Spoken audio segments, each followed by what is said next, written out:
Hey, we are live. Woo! Ladies and gentlemen, people around the world, welcome to the weekly beer and video review show with me, Travel Man Dan, and look who I have with me next to me, the Test Bunny. Woo! Happy birthday, America. Ooh, there we go. Yeah. Happy 4th. Happy 4th of July. People from the United States, I know this is your birthday. This is your holiday. This is your celebration. And we are excited to go ahead and be with you here this morning. We have, we have our flags. We'll be waving them proudly. And we got some cool stuff in the background. We're wearing our hipster stuff. But if you're new to the show and you're wondering what the heck is going on, let me tell you a little bit about what goes on in the show. This is the weekly beer and video review show, so we talk about beer. We have two delicious beers, and we got some very patriotic beers, some very American classics to be reviewing today, so it should be fun. And then we're going to talk about the videos that came out last week on my channel, and I'm going to preview the videos that are coming out this week on my channel, all swirled around a fun, great show of some great episodes, segments, and then we're going to be bringing in a really fun guest, Love and Light Drunatic from Copenhagen. I got a really fun guest from my hometown of Kenmore, New York, joining us today. We're going to be hanging out, and well, if you're new to the channel, that's what's going on. If you're a regular here each and every week, thank you so much for your support on this show, on my channel, on all the videos. And I'm really happy to go ahead and make this episode. So should we get started here? Let's do it, dude. Let's do it. All right. Happy Yay. Happy 4th. All right. So we thought it would be a good idea, being the 4th of July, to go ahead and bring you the most classic American beer that we know, the red, white, and blue. And ladies and gentlemen, I got the heavy, I got the big sucker. we are drinking the Budweiser. That's right. Budweiser heavy. Now, I don't know if we've ever reviewed this on the show. I know as of late. Hey, Tenacious Freak, welcome. Brian Little, happy 4th of July, my man. All right. Jens, yes, welcome back. Hey. All right, Jens, good to see you here. We are drinking the Budweiser. I call it the heavy because it is the heavy can. It was started in 1876. The king of beers. The king of beers, Anheuser-Busch. Where is Anheuser-Busch? St. Louis, Missouri. All right. And am I right? You are right. And what is the alcohol percentage of this beer? 0. Well, it is a little bit of a lighter beer, but still fun to drink. I call it an afternoon beer, maybe a volleyball game beer, maybe a beach beer, maybe a baseball game beer. Yep. Nate, what do you like about this beer? Overall, this is the thing that I recognized from growing up. At every 4th of July party, there was either a keg of Budweiser or there was bottles and cans of Budweiser everywhere. It's about as patriotic as it gets. The red, white, and blue, king of beers. King of beers. Yeah, it even says the Great American. All right. Yeah, that's awesome. All right. All right. So, yeah, really bringing in the spirit and pride of the United States. So let's go ahead and crack this open. Cheers, my friend. Cheers, Danny. And we'll go ahead and pour this in, and we'll get right into the beer for this 4th of July holiday edition. Okay. All right. The first initial sniff. When you're doing IPAs all the time and you go to this. Yeah, it's not really a real pungent smell of anything. I don't really Cereal. smell. Yeah, you got that grain flavor. Corn, maybe. Yeah, it's going to be quite light, but like I said, it's still fun to drink. Who do we got in the room? We have Murphrod. We have Atanami. Yes, we have Samir. Welcome. Welcome, everybody. Happy 4th. Happy Independence Day. Freaks been busy. Hello. Carlos. Happy Carlos. Yes. Woo! All right. Shout out to Carlos. I love it. Frank's in the house. Wonder Strudel. Merca. Loving the decor. Thank you so much. Cheers. All right. We are slam that can HSB in a little bit. To all the Danes, congrats on the semifinals. Cheers to you guys. All of my Danish followers out there. We have 10 people in the room. You know what happens if we hit 20. We get out. Yeah. We're going to get out the funnel if we hit 20. So it is here. We will be cranking some of these out, but, we're not going to get right into it. Let's go ahead and pour this guy in here. All right, Nate, look at this. All right, getting a lot of carbonation. Yeah, a lot of head. Very heady beer, crystal clear. Okay, but say what you want about Budweiser. Knock it if you want. It's it's your picturesque beer. It's that light beer. It's got that nice golden color to it. Yeah, it's super light. I can read the comments through the beer. Yeah, I mean it is. It looks like pee. Yeah, right. With it does look like pee. If you're peeing and you get this much foam going on in the toilet bowl, probably you might want to see a doctor. You might have some UTI issues or something. But yes, Pro Funnel it is. They are a 1 liter cans. Thank you so much, Frank. Cheers, Nate. This is not a good pour, by the way. Yeah, that's okay. That's a rookie pour. Yeah, it doesn't really smell. It smells like somebody who didn't use deodorant. Oh, that's tasty. To be honest with you, that's really tasty, especially early in the morning. All right. It's got a refreshing, common flavor. Nathan, that's some pour. Even his mom is yelling at him for the pour. He gets a thumbs down from mom. All right. It's crisp. You know what you're going to get. It's got that essence of a beer flavor going on. It does. You know, Budweiser is not going to be anything that you're not familiar with, especially if you're drinking beer weekly like we are. It's going to have a very grassy taste to it. It's got that cereal grain, but it is crisp. It is clean. And on a hot day when it's like 115 degrees here in Las Vegas, it's actually not bad. Yeah. You know, and we were drinking it with ice. That's an interesting take. I love it with ice. Yeah, it actually helped with it because it's kind of telling your mind that, you know, it's not a great beer. You can dilute it and it still tastes pretty good. Yeah, and it's refreshing. Look, I like beers when you're going to get slobber knockered. I like beers that are going to hit you hard and you're going to feel a little cheeky and you feel that strength of IPAs. Barrow, what's up? Steel Reserve 2. We can do that, Carlos Z. I will write that down for you, my friend. Steel Reserve? Carlos Z says review some Steel Reserve. Can we put that in the notes somewhere? Oh, you got it. But what I was saying is, yeah, you know, some beers you just want to just drink a good 12 to 15 of them, and Budweiser's a good start. It's clean, it's light, and I'm enjoying this, and especially being that it's United States birthday. Why not? Okay, couple of dweebs here drinking beer on a Sunday morning. Thank you so much for joining. I want to go over a couple of things before we bring in today's guest, and that is. I'm here in Las Vegas. I'm having a great time. And Nate and I have really stepped it up, as you're going to see in the next 3 months. We went to the beer store, the Total Wine and More, which is a very fun place to go to, would you not say? Yeah, I mean, we were in there for about 45 minutes just going, what beers do we want to try? I think we got, what you said, 3-month run? Yeah, we got a 3-month run. So we got probably close to 26 new beers that we're going to be trying from breweries that you may have seen, breweries that are new, and breweries we've already reviewed and we've had good, bad, and indifferent, but we're just excited about drinking all the different beer here and reviewing it. So cheers to that. Cheers. Happy 4th. Yeah. All right. As we mentioned earlier, congratulations to the Danish soccer team. But another team I'd like to go out and congratulate is, how about the Buffalo Sabres? Congratulations. They signed their new head coach, Don Granato. Okay. He was their interim coach after they fired Kruger. I like him. I think he's great. I think it's a good hire. What is it that's so funny, my friend? Nothing. There's maybe one person out there that's listening to that. All right, well, you know, I still support the Buffalo Sabres. I'll be able to kick this man off the show. All right. You know, I've traveled all over the world. I've lived on 4 different continents. I still absolutely love my Buffalo sports, so that you'll never take that from me. I love the Sabres and I love the Bills, and you know, it's just part of who I am. And I love the signing. I think he's the right guy, and we'll see what happens next week. Where's Buffalo? Well, good. I'm glad nobody knows about it. It's a great little city in Western New York, and it's awesome.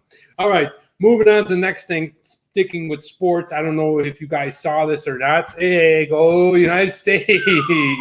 All right, but our sprinter Sha'Carri Richardson ran the 100-meter dash and broke, I believe, the record for women and made it to the qualifying round to go to Tokyo. So she was in.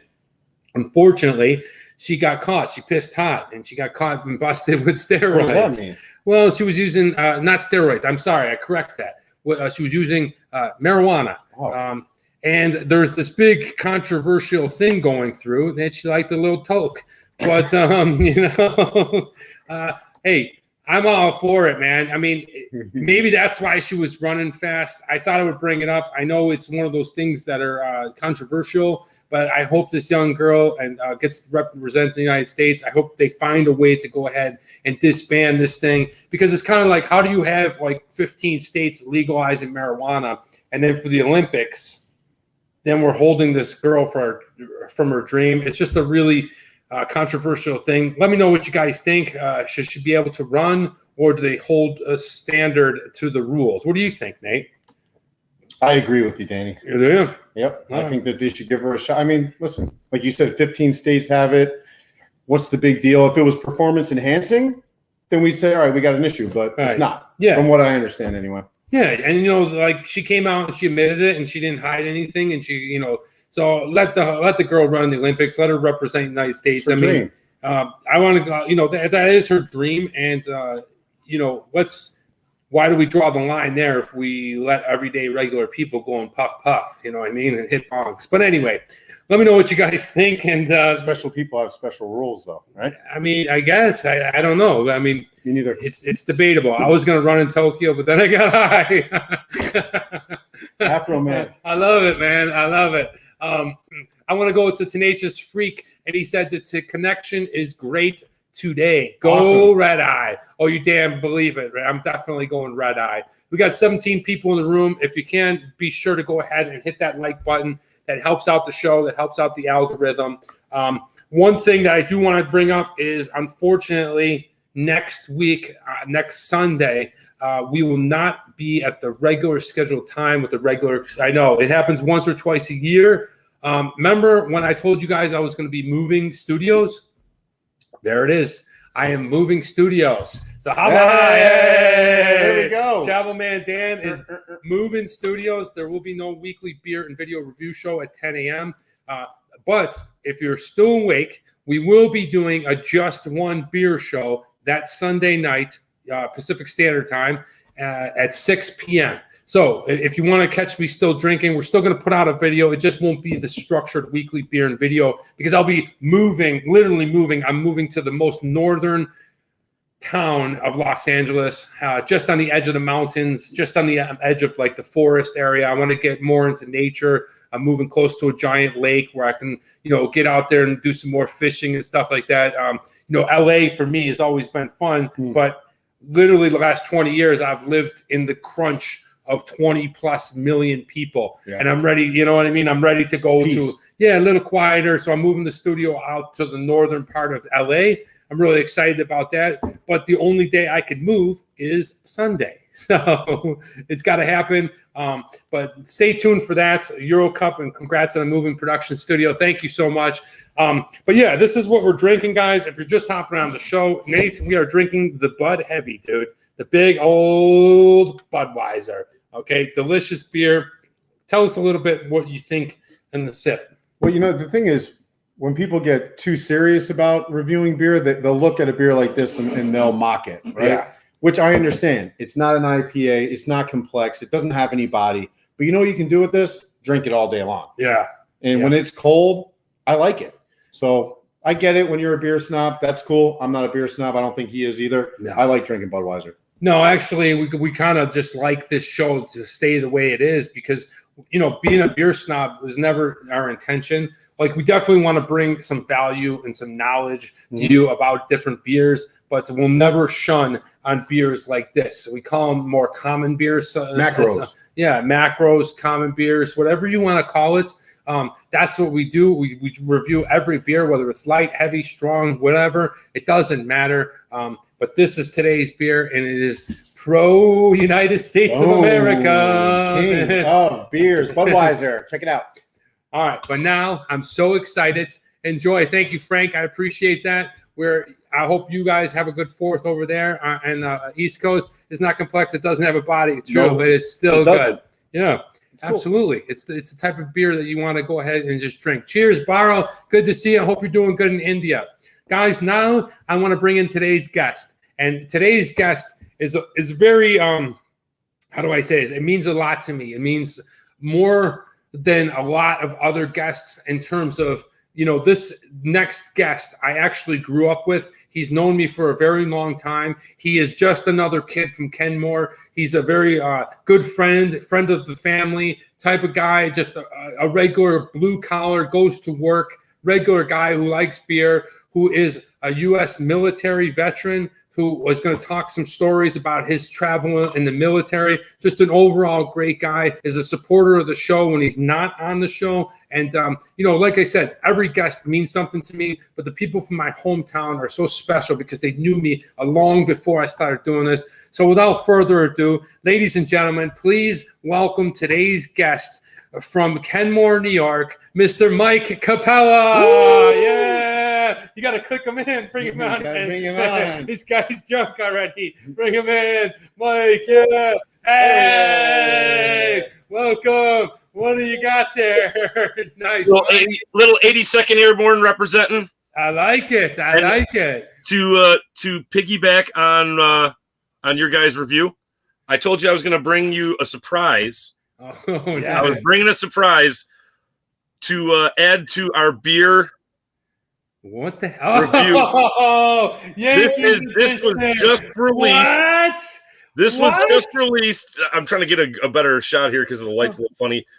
Yankees label Budweiser beer just came out last week. Oh my god! And I went to consumers, and I was trying to find the cans to get like what you guys were getting. So that's way better. But cool. As soon as I saw this, I'm like, I know a guy who's into K corners. I know a guy who wears pinstripes. This guy, 5th game Subway Series, in the bleachers, Mets Stadium. But it was 5th game. Watching Derek Jeter knock the 3rd pitch out of the park, and I have never heard in any sporting event I've ever been to like a roar from a crowd, and Mets fans too. To the point like you felt it in your chest. Wow! Just when I paid $250 for those in the bleachers, we were in the bleachers. No, it's worth it, man. It's definitely worth it. Mike, I believe you were in New York at that time, Nate. What year was that? 2000. That was 01, wasn't it? No. Oh no. Oh yeah, the Subway Series. No, I wasn't. I wasn't that year. Oh, okay. 2000? No, it was 99, 2000. Yeah, you're right. Yeah, Subway Series. Yeah. You're right. All right, well, cheers. That's I really, really like that glass. Oh, how was it? Yeah. Well, listen to you guys. Beechwood aged. It's something that they say in their commercials, and we don't really get why they do this. So the Beechwood chips are placed at the bottom of the tank to give the yeast more room to filter out what they call unwanted flavors.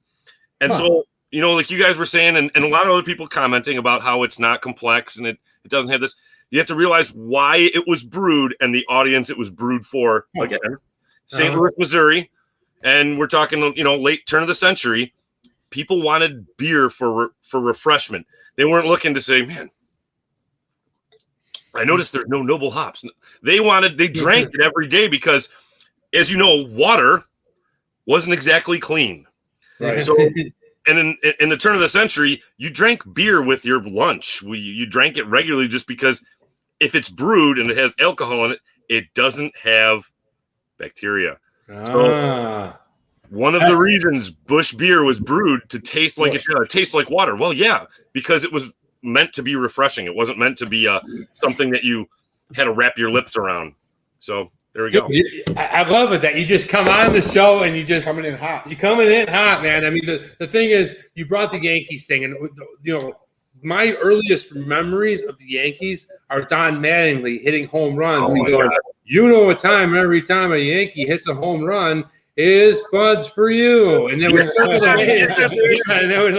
was just like classic, Mickey Rivers, and remember for a long time the Yankees sucked, but they've always had that Budweiser, this Bud's for you, and it would come up, and it was awesome, man. So, Mike, thank you so much, man, for bringing that beer and dropping that Beechwood aged knowledge on us. I like it. Also, hey, one last thing. Did you know? Okay. That Budweiser has been using the same yeast since they started brewing. Really? Their yeast culture is kept. In fact, because my dad was in the military as well, and we used to go to Fort Leonard, Missouri, which is right down the way from St. Louis. So we got to visit the Budweiser stables. And let me move my microphone here. I think I'm echoing a little bit. And so, if you ever get the chance, it is an amazing tour. You get to see the Clydesdales, all that stuff. But they drop some of they're passionate about what they do and why they do what they do. Yeah. And one of it was that they're using the same original yeast cultures, and they just, of course, culture it. But the original culture is locked in a vault in St. Louis, Missouri. That's freaking awesome. Bringing it home. I love it. And it's cool. And like we were talking about earlier, like a beer is sometimes just so refreshing, and you don't want some weird kind of IPA, and you don't want some oatmeal stout and thing. You just want one of these, man. And Budweiser really nails it. And happy 4th of July, Mike. Happy 4th of July, guys. Yeah. We're bringing it up from Prost. So we talked a little bit earlier about your introduction. So we grew up together. We went to the same middle school and the same high school. And how you want to tell us a little bit about who you are? Do you really want me to tell you about what used to go on? I mean, go easy, man. Go easy. But talk us through. Where are you from, and what do you do? And tell us a little bit about yourself. You came with some interesting facts right away. So I was going to St. Andrew's Country Day School. It was this little Catholic school that I eventually talked to my parents into letting me get the hell out of there because both my brother and sister graduated. So I come to Hoover Middle School where I meet this guy, Mark Soleil.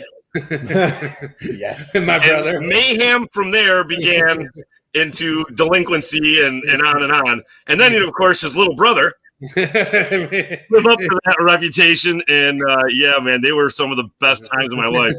I mean, Hoover Middle was always fun. You remember that old rickety bridge that you'd have to cross to get across the air to drive? They just tore it down. It's a shame. It was literally rotting from the inside out. It was a bridge that was only meant to be like.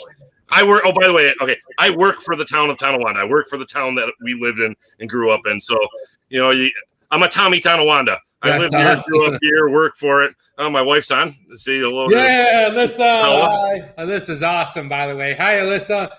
All right, Cartoon Cafe. What's Cartoon Cafe? The old. She probably wants me to bring it up.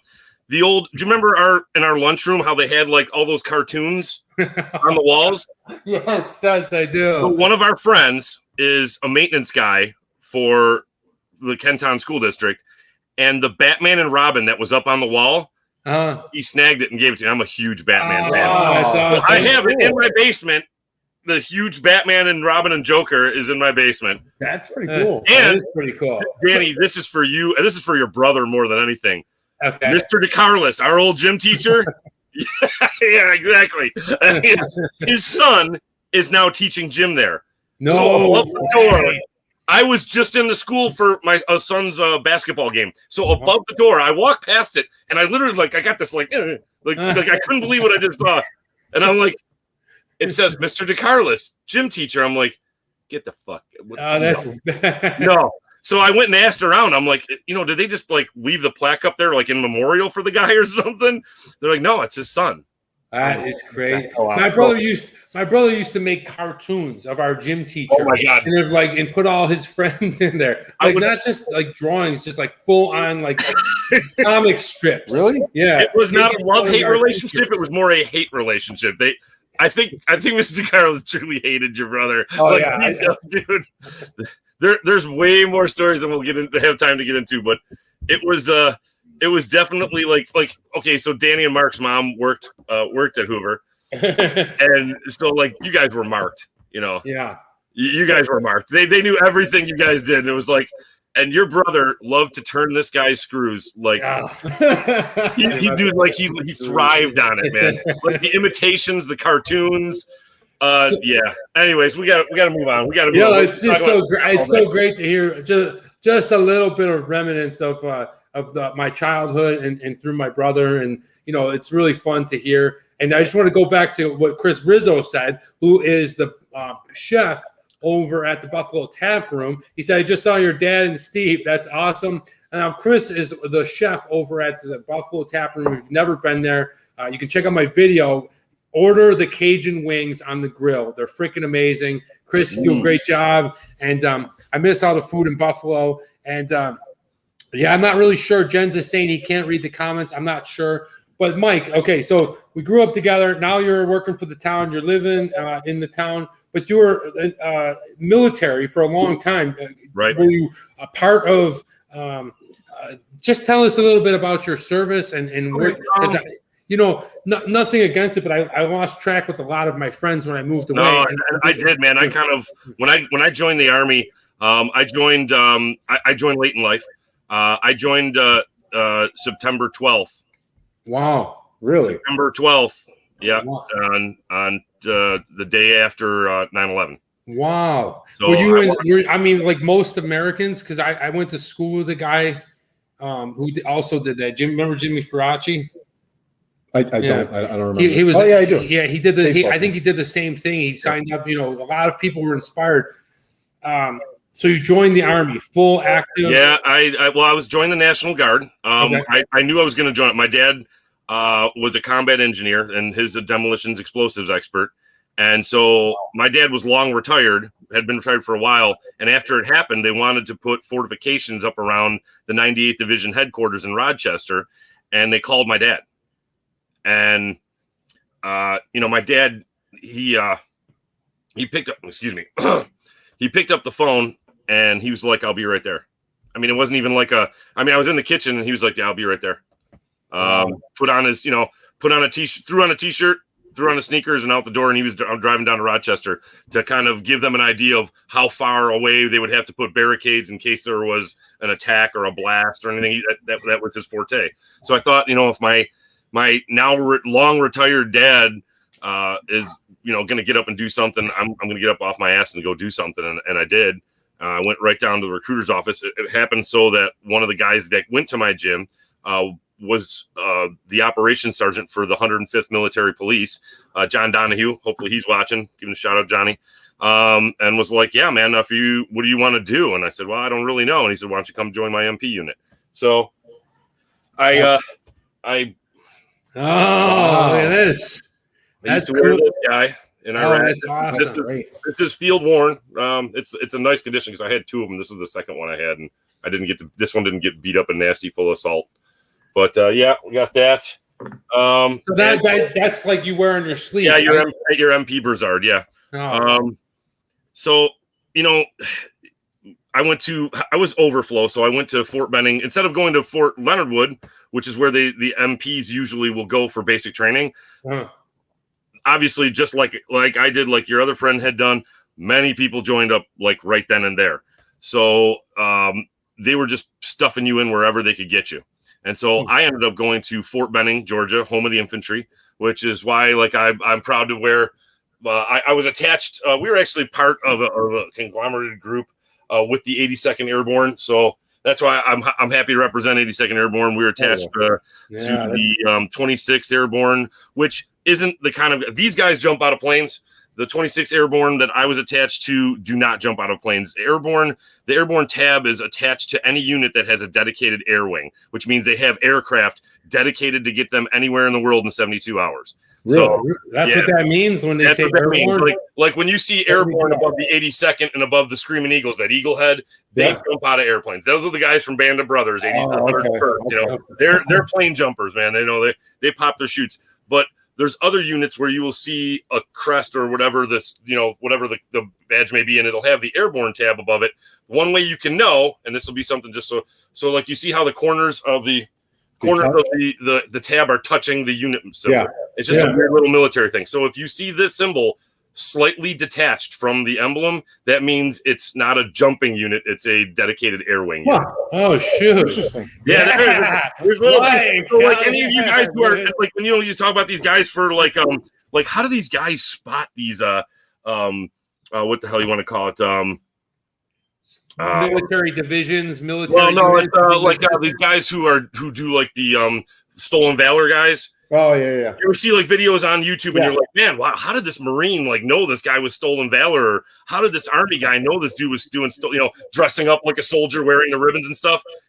We know what the hell how they're supposed to be on our details. Like it's the little details that they don't get right that we pick up right away. Like some guy's wearing his name tape like over on the side of the pocket where it's supposed to be 3/8 of an inch off, and we pick up on all that shit because especially if you're an NCO, like I was a staff sergeant. And so, especially if you're an NCO, I mean, that's part of your job is to be like in the NCO creed, we say competence is our watchword. You're supposed to be the example. So your uniform has to be straight. Like everything's got to be your hair, your shaven. Everything you do is got to be the example. And if you don't, there's only one way to lead, and it's from the front. So, yeah, so that's how we get. That's how. That's awesome, man. Hey, Mike, listen, man. Cheers. Congratulations on your years of service. Thank you. For your service. Thank you for your services. As a friend that known you pretty much most of your young adult life, and to see you do that really makes me proud. And I'm really happy when my friends are part of that. So really, thank you, and thank you for your service. Thank you for this information, and cheers to you. Hey, you guys wanted me to bring a few toys, and I did bring a few toys. Cheers. What do you got, Mike? Okay, so pack of cigarettes. I know you'd think, right? So I went to Iraq. I served 20 minutes outside the ruins of the city of Babylon. Cool. So got to see that quite a bit, actually. But one of the things I picked up while there is the infamous death card. The death. It's a poker deck that was produced by Bicycle Cards for the Kuwaiti embassy, and it's kind of tough to see because it's reflecting a little bit here. It looks good. Yeah, but, looks like a passport. That's what they came in 3 colors. So there's a lot of fakes on the internet. They try to reproduce them. These are actually worth a few bucks. They're the cards. They're a deck of cards that have all of Saddam's the ace of spades, and they have all the pictures of these wanted people from the Iraqi government that were on these pack of cards, so soldiers could get familiar with keeping an eye out for some of these people because they tried to disappear at the end of the war. So this deck of cards, they call it the death card pack. The real ones come in 3 colors. Green, there's a blue and there's a red. The blue are extremely valuable. I guess there was only a few hundred of them made. They go for around $500 a pack sealed. This sealed in the pack is around $200.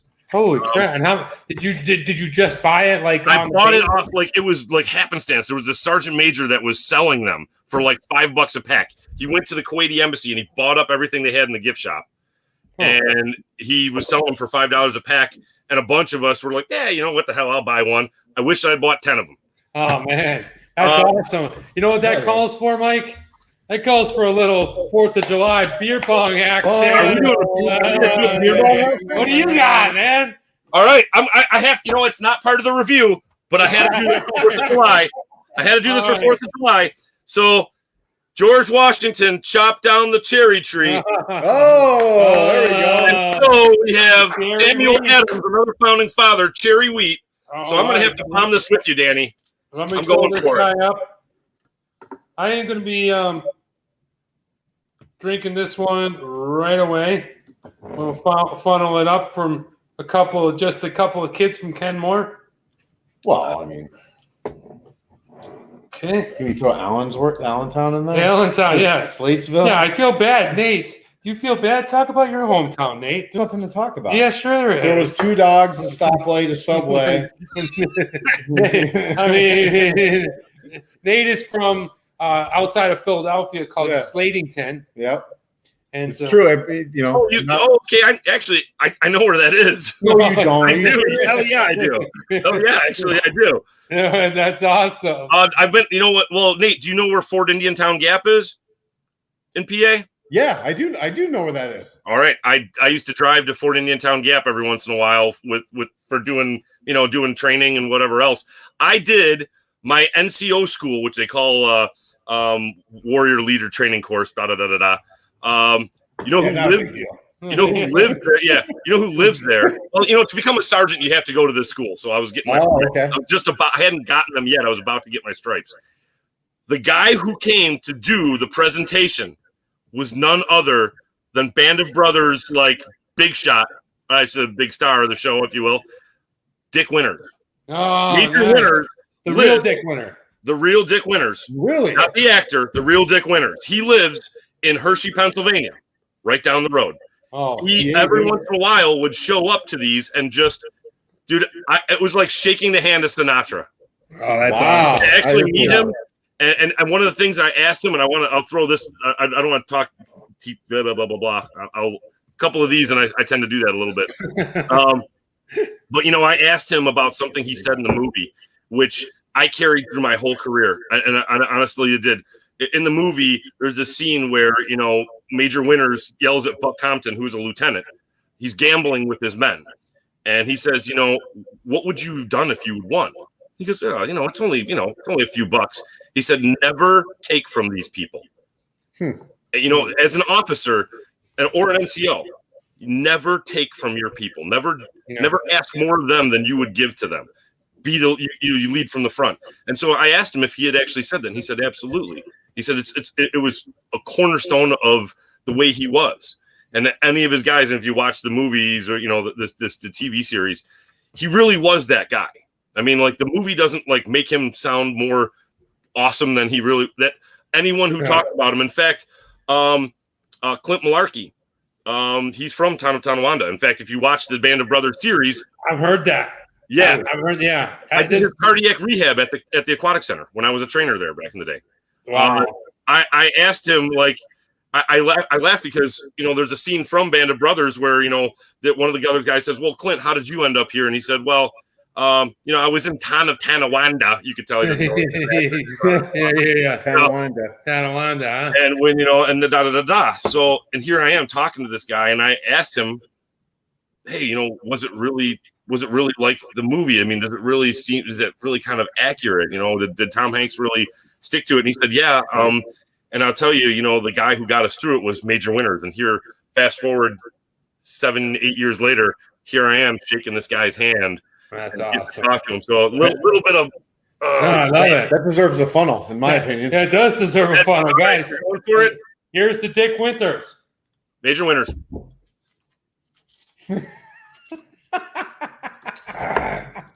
Oh man, you're going. Oh, there we go.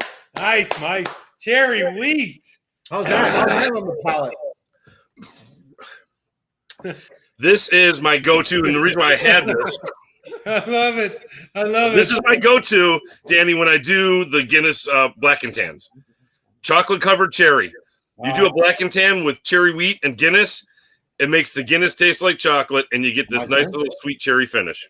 I love it. Yeah, you got to do one. Who wants to see Nate to do one? We're, you know, definitely we can't. Yeah, we got to do it. Nate, you got to pour one. I'll keep talking. A couple of things real quick on your Band of Brothers is I actually went out for a big part on Band of Brothers. The Pacific, did you really? On the Pacific one.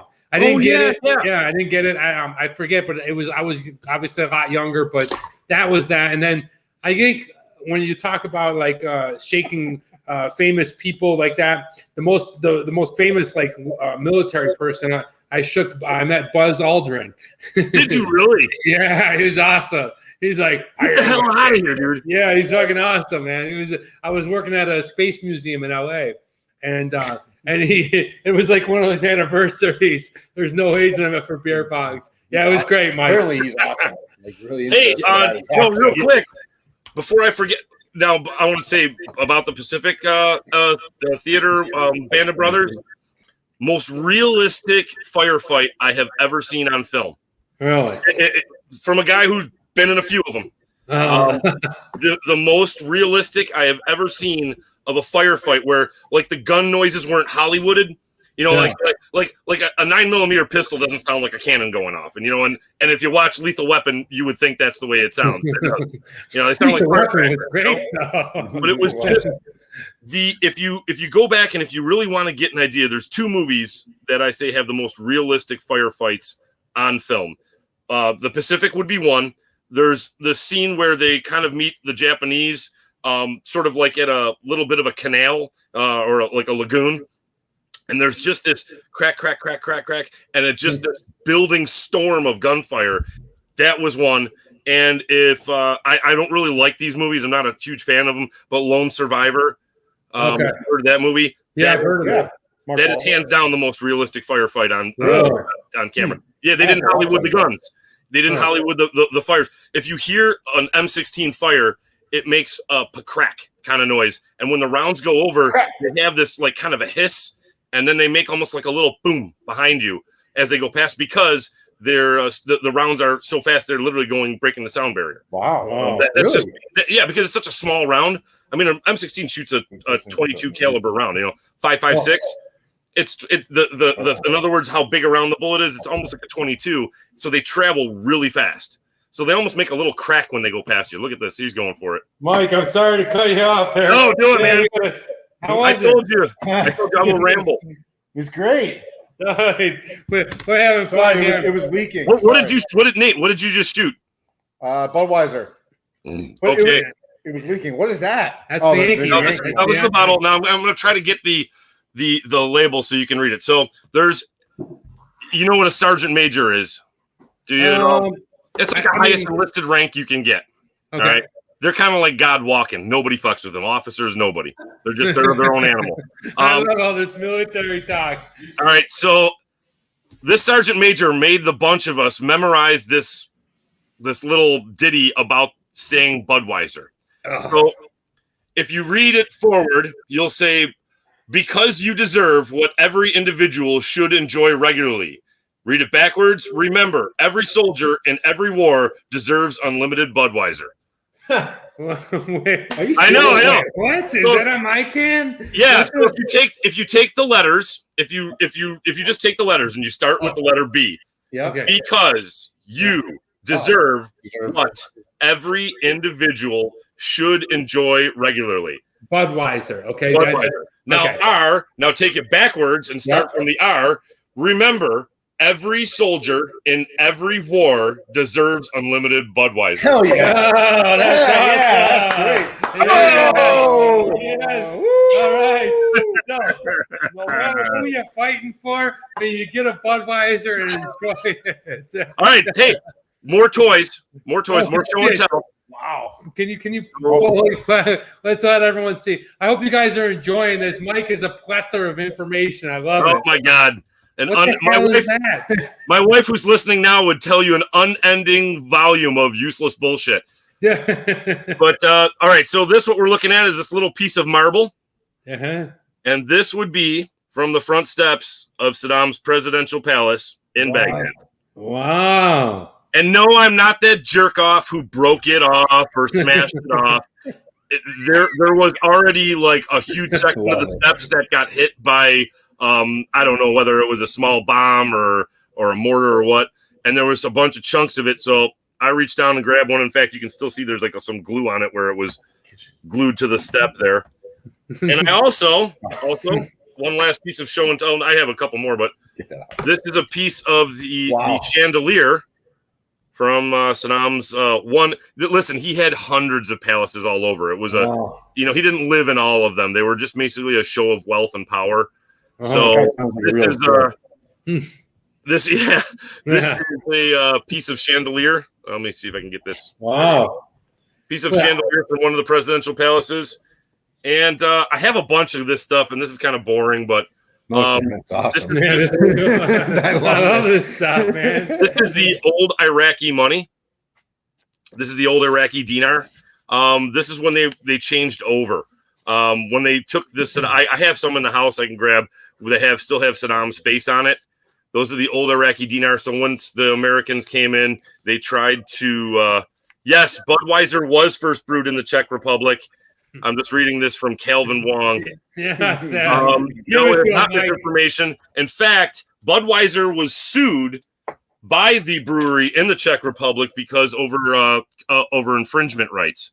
Really? Budweiser wasn't Budweiser, it was Budweiser. Yeah, I've drank Budweiser. Like a half of I've drank German in there? Yep.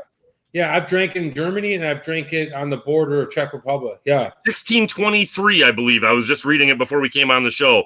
The brewery in the Czech Republic, where Anheuser-Busch and Carter, I think his name is Connor was his business partner that brought Budweiser to America. And there was soon after a copyright infringement battle because this Reese had said, whatever. Pilsner or Cal.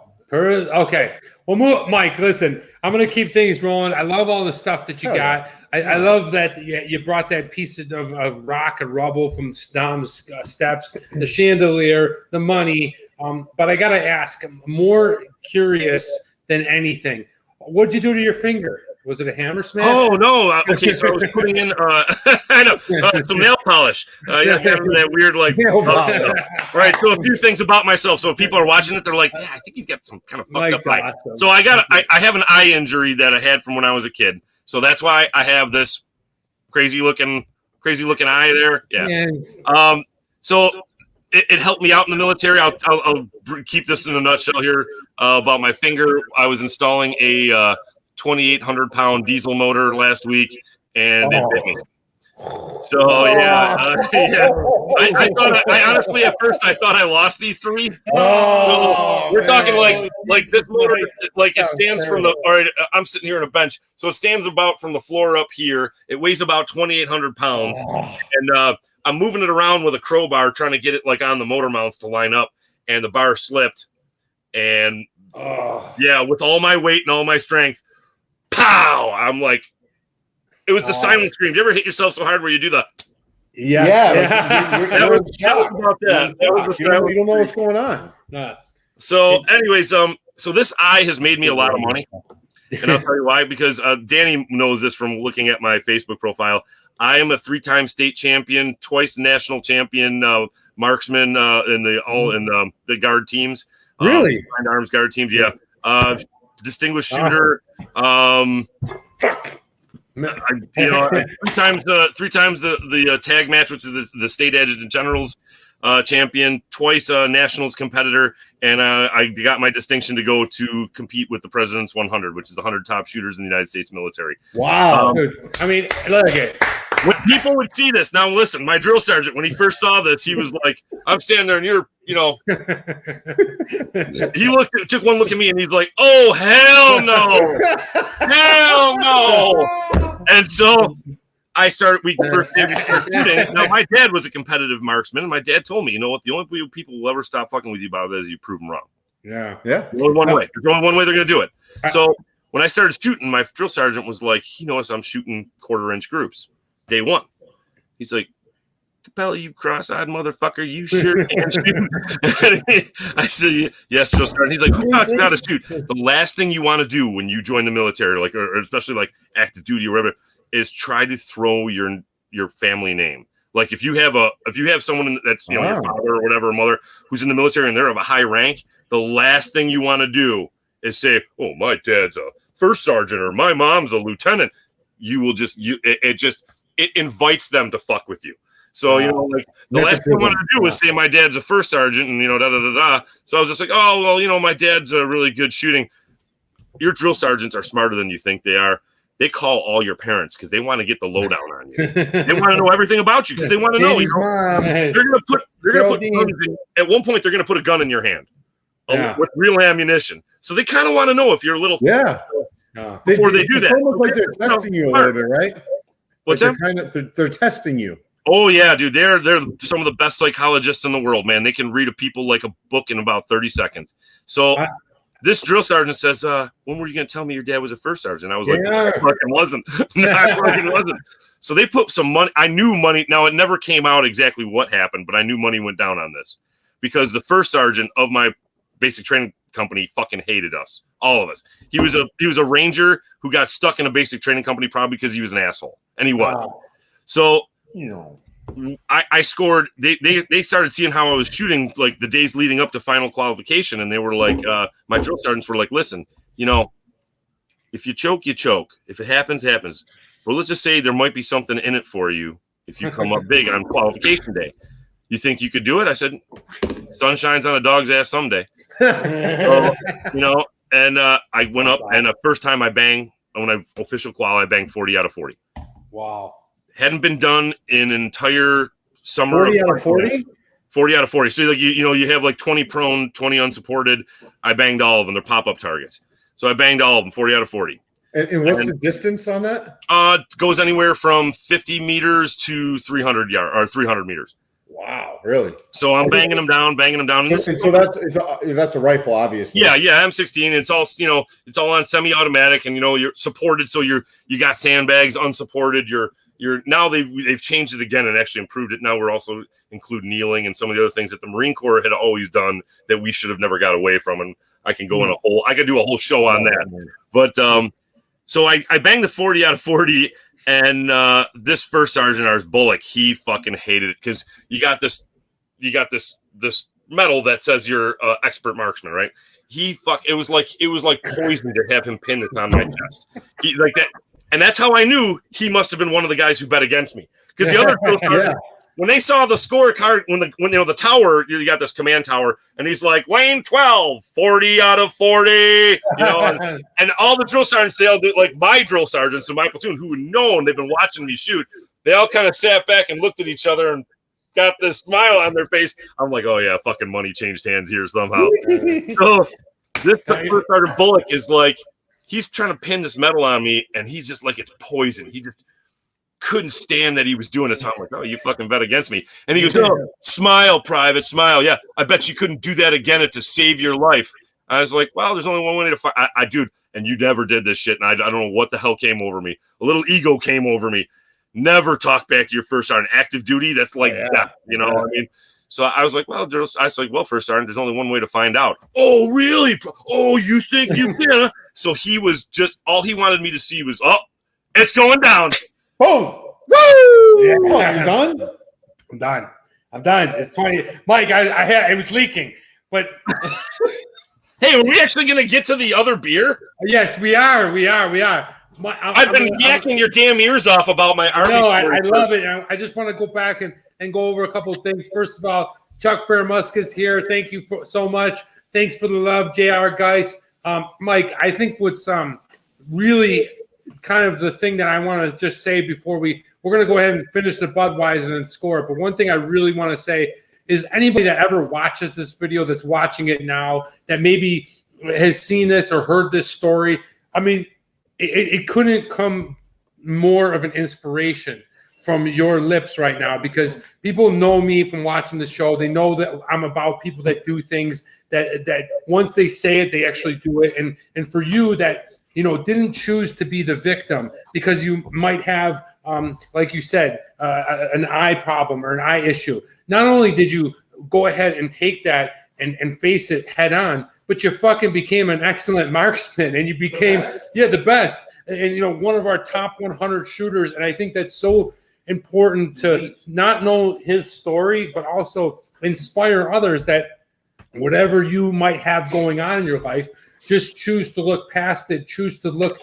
at, yes, I can do this, and you might come out. And in your circumstances is huge. Nate, I mean, you got anything to say? Yeah, I mean, listen, I didn't grow up in a military family or anything like that, but the respect I have for the people that served for us in the military means a lot to me. And just to hear your stories, it confirms a lot of the things that I always kind of thought about the military, and why I wish, if I can go back in time, that I would have enlisted myself into the military. It's the thing that I wish I would have done when I was younger.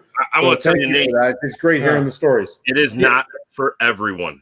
I had some friends of mine say some similar things, and I tell everybody, I made it home by luck. There's no damn skill about it. You can't shoot at an IED. And they killed a lot of guys over there. We lost 2 of my guys over there to IEDs. You never know how things were going to turn out for you. I was lucky enough to live through it. I came out unscathed, both physically and mentally. I've always been a little crazy, Dan. I'll tell you that. But it is not for everybody, man. It is not. It's not something everyone can do. And I don't care if you're 250 pounds of muscle or I've seen dudes skinny as shit, and they've done things that like I couldn't even fucking believe a human would do. Yeah. I mean, like they just took up their position. They fought like wildcats. They not the size of the dog in the fight, but the size of the fight in the dog sort of thing. Absolutely. Danny, before I get too tangenty or we break off, I want to throw some shine back on Danny for your for your viewers who don't know, and we talked about this last night. Danny was a guy who did it. We come from, like we're Buffalo, New York. We're a small town. You guys internationally, you see you got a lot of international viewers, and that's awesome. So you should know something from one of Danny's friends that he'll never brag about himself. A lot of guys, when Danny left, and it's kind of like a small town thing. It's like, it's not that they didn't want to see him succeed. It's just they almost maybe a little jealous. Danny left, and when Danny left for the Peace Corps, and you went to Africa, and then we heard you went to China and stuff, and guys were, he'll be back in a year. Yeah, he won't make it. And I never forget, 3 years after, here he is in China, and he's teaching there and stuff. And I remember I won't even bring up this person's name, but I said, "Hey, how's that fucking job at the mall?" "Yeah, did you hear Danny's making fucking movies with Jackie Chan?" And it was such a source of pride for many of us, because it was like so many people will say, "Oh, yeah, I'll do this someday," and you fucking did it. I mean, you didn't just same thing. You didn't just talk about it. You were like, "Yeah, I'm gonna go make movies. Yeah, I'm gonna go do that," and you fucking did it, man. Little kid from Kenmore. Fucking awesome. never fucking underestimate the underdog, man. Never underestimate the underdog. I appreciate that, Mike. And I never wish bad ill on people. I'm going to do how I feel my life is best presented, what I have to do. That was just part of it. And if they throw shade on me, that's a lot of times a signature move of people that are unhappy with themselves. Exactly. And I've never been unhappy with myself. So I'm always going to go out there and support people, unless they're being incredibly negative, right? I mean, sure. So, thank you. I appreciate that. Moving on with the show, because I'm a little grade this. I'm taken back by that, but thank you, Mike. It means a lot. Hey, real quick, one last little thing, and I'll put this in a nutshell. One of the guys that I met that I got to thank about this, Louis Ferrigno. Oh, I met Louis Ferrigno at Comic-Con, and let me tell you, this is what actually spurred me on. After my dad said this to me, I was a little kid. There's only one way to do it, Mike, is to prove him wrong. I didn't know Lou Ferrigno was deaf, and I was, just like you probably when we were that age. We were both, fans of the Incredible Hulk 80 series, right? And I had no idea Louis Ferrigno couldn't hear. And then one day he was on an episode of Mr. Rogers. I was a little kid. I mean, we're talking kindergarten, And I'm watching Mr. Rogers, and I'm like, oh my God, he's deaf? Yeah. So when I met Louis Ferrigno at Comic-Con, I made Lou Ferrigno cry. I came up to him. It was the beginning of the show. Now I had heard, and you may have heard this too, Louis can be sometimes hot and cold. Sometimes he can be really ingratiating and a nice guy. And other times, if you catch him on the wrong day, he can be a prick. Yeah. I didn't know, they say be careful to meet your heroes. I had my two sons with me, and I'm going to meet Lou Ferrigno, and there was no one there. I got in early because of a friend of mine, and there was no one sitting in the stand. He just sat down, and I'm going up to him with my two kids, and I'm like, please be in a good mood today. Please be in a good mood. And I walked up to him, and I said, Mr. Ferrigno, I've been waiting 38 years. I said, it was all right to, he said, oh, yeah, come on. And I shook that dude's hand, and he has a paw, by the way. I can tell it's your hand. And I said, I've been waiting 38 years to thank you. And I said, I'm not pulling some crazy fan thing. That's cool. That's cool. Really. And I said, and I just told him what I just told you, about not knowing that he was impaired. And I said, you may know I have a bit of an impairment myself. And I said, and everyone told me I was a skinny kid. I'd never be a bodybuilder. I got a wall full of trophies. Everyone told me I'd never be able to join the military. I joined the military, made it to staff sergeant, 2 combat tours. Well, 2 years in combat, 2 tours. And made some of the highest rankings because I don't know if you know this. Louis is also LA County Sheriff deputy. Is he? Yes, he is. Yeah. Most people don't know that. I had no idea that he was. He sat back and he looked at his handler, his promoter, and he goes, "This is why I do this." Yeah. And so I said, and so I just wanted you to know that for 38 years, knowing that my hero didn't sit down on his ass and say, oh, for me. And he did it. I said, it was an inspiration to me. Dude, he shook my hand again. And he's like, you didn't just you made my year.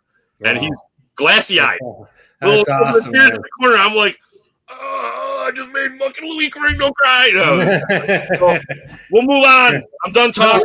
Cheers to that. It's awesome, Mike. And cheers. I'm going to start drinking this. about me, you. Don't ever let anybody else, don't ever let anything to come in your way. I know this is a beer show. I know that we go and have fun, but ultimately, if you know me in real life, if you know who I am as a person, I'm always going to support you. I don't care if you came to me and said, listen, I want to be a cake baker. I want to be a seamstress. I want to be something that I want to do. I'm going to support you. I'm going to say, you know what, go for it. Go wherever you got to go in this world, because it is a big world and you need to see every bit of it, and you need to put yourself in there first, okay? Not being selfish, but put yourself first. Do what you got to do. And I love inspirational stories like what you're talking about. But I also love scoring beer. We got to grade this thing. So grade this thing, guys. Get back to this shit. Enough of this touchy-feely crap. Yeah, this is that stuff's great, by the way. So Budweiser. All right. Let's go right into the taste, okay? What do you got? For me, I don't know what it is with Budweiser, but I definitely taste a very, very light, crisp taste of hops. But one thing that I will say that is different than most of the common beers, of the session beers, or the beers you're going to whack down a bunch, is you do taste a weird rice aftertaste. And when you say it, it says it's brewed in rice. I taste that. I don't know if you guys do, but I definitely taste that. Overall, I think when you're judging Budweiser, know what you're judging. You're not judging Humboldt County. Yep. What up, Chucky Fairmuska? Congratulations on your new engagement. I wish you and your wife a beautiful life. Oh, my God. His daughters are just gorgeous. If they are. Pictures, oh. They are. But, yeah, I mean, overall, I'm going to give Budweiser a good score of a 3.5. Nate, what do you got? So I'm going to go with 3.0 here, and that's, to me, is above average here, but just slightly so. 3.0. 3.0. Mike, you got a score for the Budweiser? Yeah, I'm going to have to, because of what it was meant to be. And I think, when you design something, anything, it meets that design. It was a bohemian lager. It was meant to be consumed as a refreshment, not as a finer complex as we know. Yeah. So I'm going to say, so on your scale, what's the highest? 5. 5 is high. Okay, I thought so. 5 being the highest. I'm going to have to say it's a utility. It drink one Budweiser today, drink another one 6 years from now, they're going to taste the same. Yeah. So the quality and consistency, I'm going to have to go 4.2. Whoa. All right. I know that's a little high. And you're like, wow, dang. This dude's... We were talking earlier. I've been to the Straubing Beer Festival, oldest beer festival in the world. Predates the one in Munich by 100 years.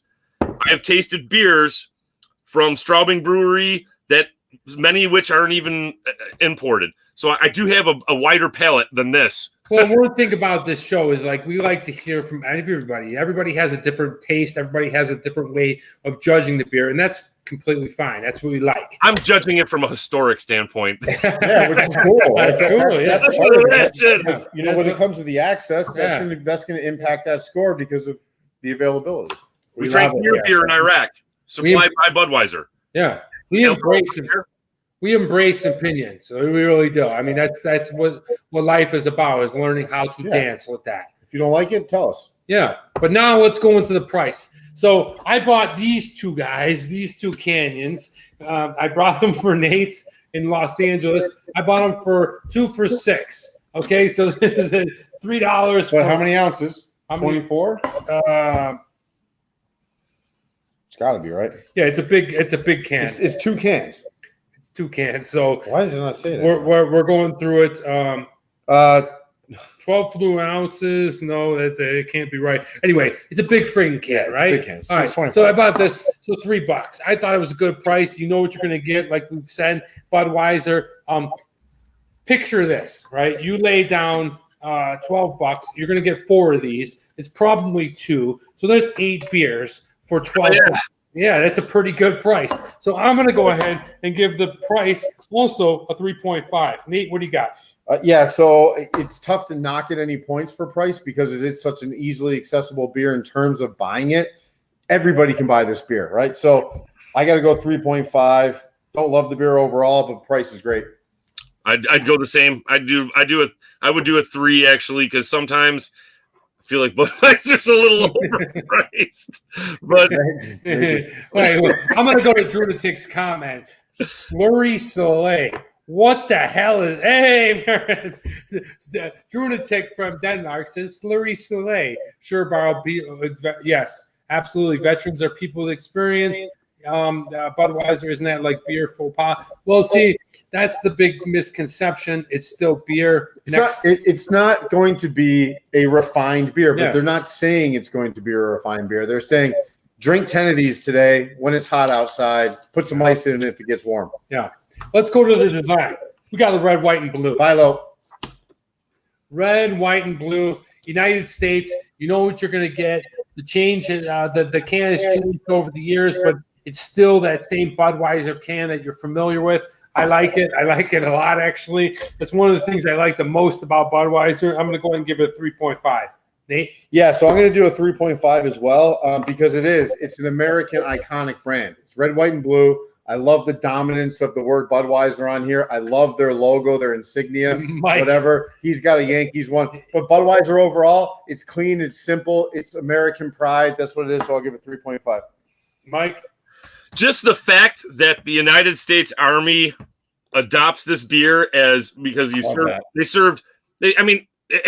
every damn VFW post. For accessibility, I definitely got to go back to 4.2. Anywhere in the world. In fact, when I went to Ireland, being American, the first thing they offered us was Budweiser. Why? Because they had Budweiser. Yeah, exactly. They figured, well, you're American, you're going to like Budweiser. But it's the fact that, I'm in a pub in Shannon, Ireland, and they got ice cold Bud. Yeah. So if you want to talk about it, well, it's not this. It's a, beer faux pas. I'm not going to pick on her. I get it. But you have to think about it. When it comes to it, it really is a people's beer. It's if you're going to drink it, but people talk about, I get the squirts from Budweiser. Probably because you drank it from the draft. Draft beer will do that to you, man. he just said he gets the squirts from Bud. I love that. Hey, you know what? That's one of the biggest complaints you hear from people. But 90% of the time, when they tell you they got sick from it or something, it's because they drank it from the draft. Draft beer sucks, man. Anybody will tell you that. The squirts. I love it. Good. Either you're getting a headache or you're freaking getting the shits. What was your score then for the style? For the style, I got to say again, 4.2. All right, you got it. Accessibility, piggybacking off of what Mike said, it's a no-brainer. You can get Budweiser anywhere. You're not going to see the score come up often, especially with accessibility. So I'm going to go ahead and label it, slack that, Slurry Soleil, 5.0. 5.0. All right, boom. 5.0. It's a perfect score. I would agree. I would wholeheartedly agree.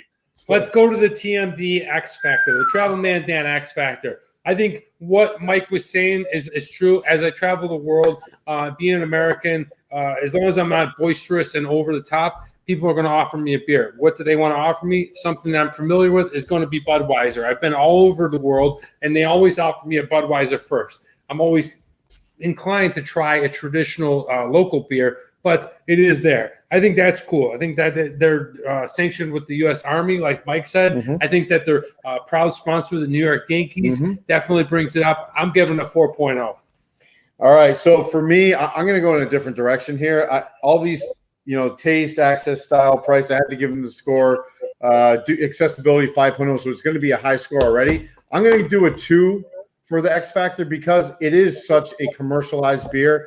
I understand the value of getting a cheap beer that you can suck down all day. At the end of the day, it is boring. It's a boring beer, and it's dumbed down for a reason. That's okay, but I'm going to impact it on the score, 2.0. Okay. Mike, what do you got for? I'm going to have to agree with Nate. Even though you just heard me do all these 4.2s and whatnot, and you're like, man, he must really love Budweiser. If I'm in a bar, like sitting in the middle of Vicenza, Italy, and they same thing. They offered us Budweiser. I'm going to probably drink I forgot what this called. Black Knight was their beer there. That was their but it was, the same thing. Like, I'm probably not going to go for it because buy it at the freaking Red Apple around the corner. I don't want to go. I'm not going to Vicenza, Italy to drink Budweiser. Yeah, exactly. So for the X Factor, I would definitely agree. 2 is probably would probably be accurate for me. It's like the last beer I'm going to drink when I'm abroad, because I'm like Dan, I'm like Nate. I want to taste everything. If I'm going to the Straubing Beer Festival, I want to drink their holiday brew that they only make once a year at their 200th anniversary. I'm not going to be like, you know what? I'd like a refreshing beer instead. I'd like a Budweiser. No, I'm not going to do that. So yeah, I would say 2 is very accurate. Well, that's awesome, guys. I gave Budweiser a heavy score. Whoa. It's 4th of July. Come on. I'm as American as baseball and American pie. A 19.5 for me and Budweiser, and I feel great about it. What do you got? Not a 19.5. I got a 17. Mike, you got an 18.9. That's your cumulative score. So you're pretty close to Danny's, right? So what we're all saying here, it feels like it's a quality beer if you understand what they're doing. Yeah. And you can drink it and not be offended by the flavor. It's a fine beer, and the scores represent that. I have a German friend of mine who calls Swiss beers Pipi-Wasser. I mean, it's totally, when you have some of your international folks like, fucking Budweiser, I get it. I get why they would be like, it's swill, but it was meant to be a beer of the people. It was never meant to be anything more than a refreshment. On the opposite side of the spectrum. Yes, on the opposite side of the spectrum. We're getting into beer number 2. I'm already halfway down with it. Sierra Nevada. But before we do, I need to take a pee break because I've shotgunned a couple beer bongs. And also, I'm gonna go ahead, Mike, and I'm gonna bring it over to Nate. And Nate has a quick announcement to make. And talk to him, Nate. What am I announcing? Whatever you want. I don't know. All right.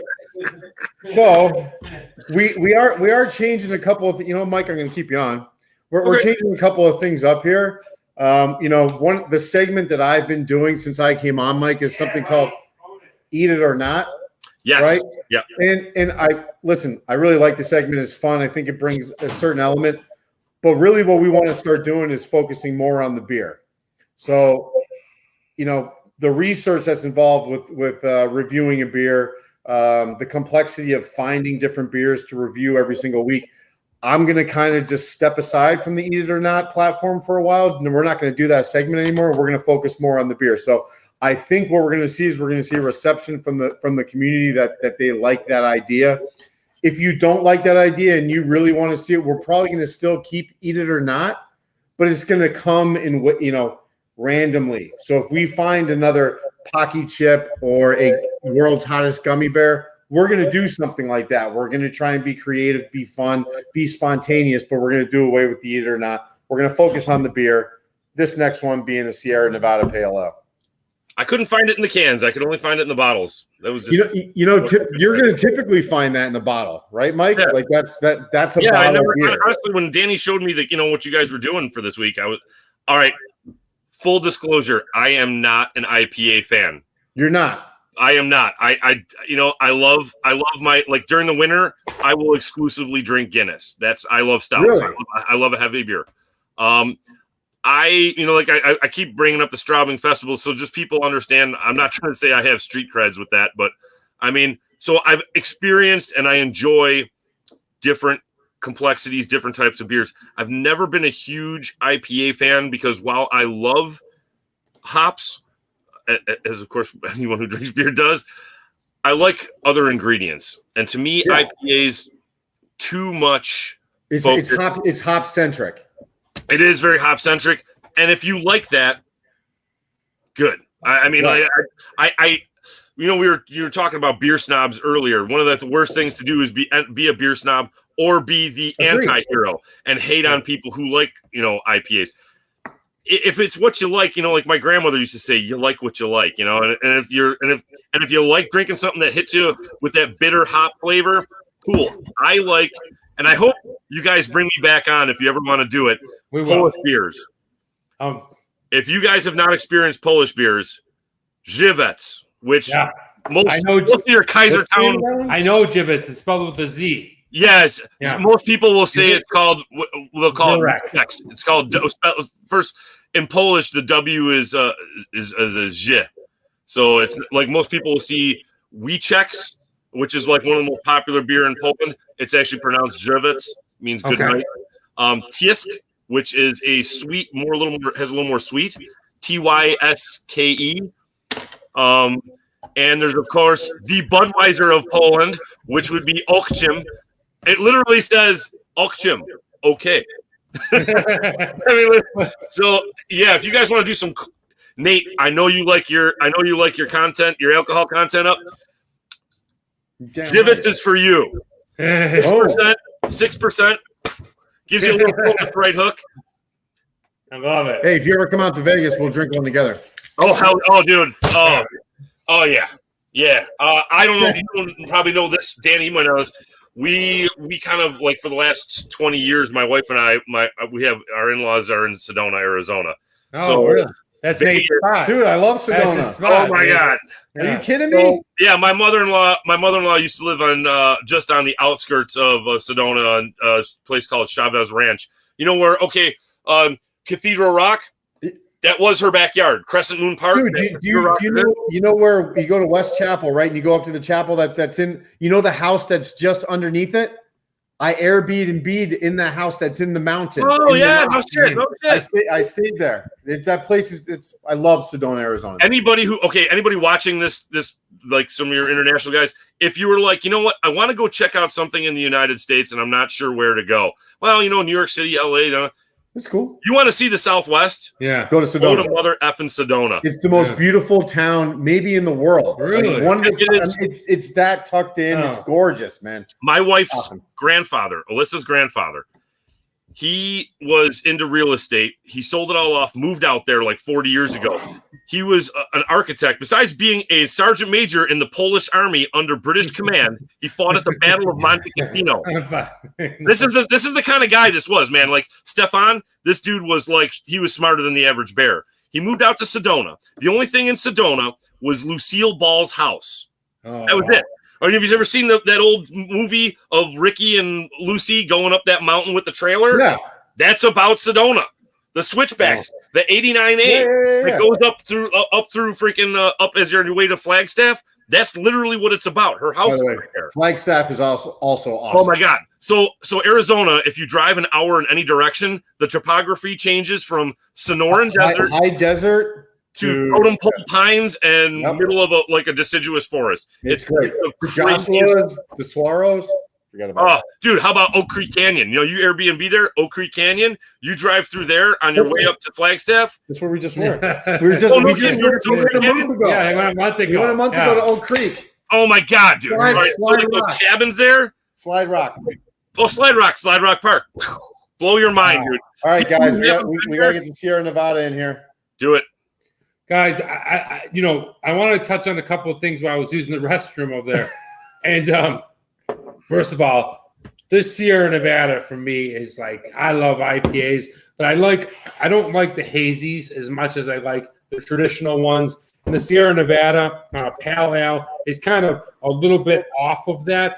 It's still really hoppy. As I smell it, I can get that dankness, that skunkiness that you may or may not like. A lot of people are drawn to it. A lot of people are pulled away from it. I really like that. One thing that I definitely like about this beer is the strength of it and the unfamiliar taste, which is so different than your classic Budweiser. So let's go ahead. As we can see, it's got an amber color to it. It's got a lot of carbonation. Let me go ahead. Let me do the old sniff, the couple of beer connoisseurs. Mike's already done. Yeah, I mean, I just went into this whole that was. See, now you know how bad I told Danny to reel me in because I tangent so bad, especially after a couple. We love it, Mike. I just went into the soliloquy about how I didn't like hops and I don't like IPAs. I'm already going to give you an indication of what I'm going to rate this beer at because I don't like IPAs and I'm damn near finished this one. You did pretty good. What a difference in beer, man. Yeah, this one is like a pine forest. It's a punch in your face compared to Budweiser. As soon as even the smell, you're getting the maltiness, right? But with this head, which again I have a terrible pour. Yeah, what's up with this guy and his pours? I don't know how to fucking pour beer. I'm not good. I'm not good at it. But you really pick up the malt. Like, hey, kid, the high school party 6 blocks down to the left. Yeah. The color, the body. So you're going from a very, very no body at all. Budweiser doesn't have body. This one on the palate's going to be medium to a little bit heavier. Really nice, clean. It's a nice I like the little bit of bitter on the sides of the tongue. Yeah. Definitely a clean finish. Where some IPAs tend to leave too much alkaline in the back of the throat. This one, it clean finishes. I dig it. Yeah, me too. And real quick, I just want to go to what Nate was saying as I was talking. The thing is, like, bringing Nate bringing Nate on the show as to Eat It or Not was a lot of fun. We loved it, and but we felt like the direction of this show is going to be more geared towards breweries and the actual beer and bringing our guests to the forefront. So unfortunately, we had to trim some things. We already took out this day in history. We're taking out the Eat It or Not just because we only have so much time. I mean, today we're probably going to go for another 40 more minutes. But, we're going to bring it back from time to time.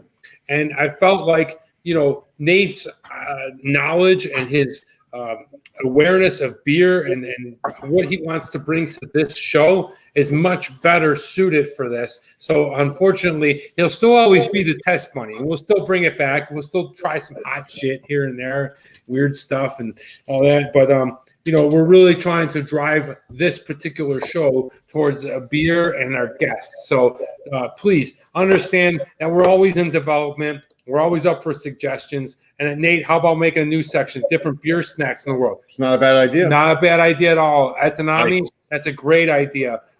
Sierra Nevada from Tenacious Freak, who is one of the 03s. I haven't called it out in a while. Tenacious Freak, freaking love you, man. And he was one of the very first people. It was him, Barrow, and Greg Z that started watching. The OGs. This. Yeah, Cheers, Tenacious Freak. Yeah. So to you, Mike, Tenacious cheers, Freak. man. Tenacious Freak. Cheers, everybody. Cheers.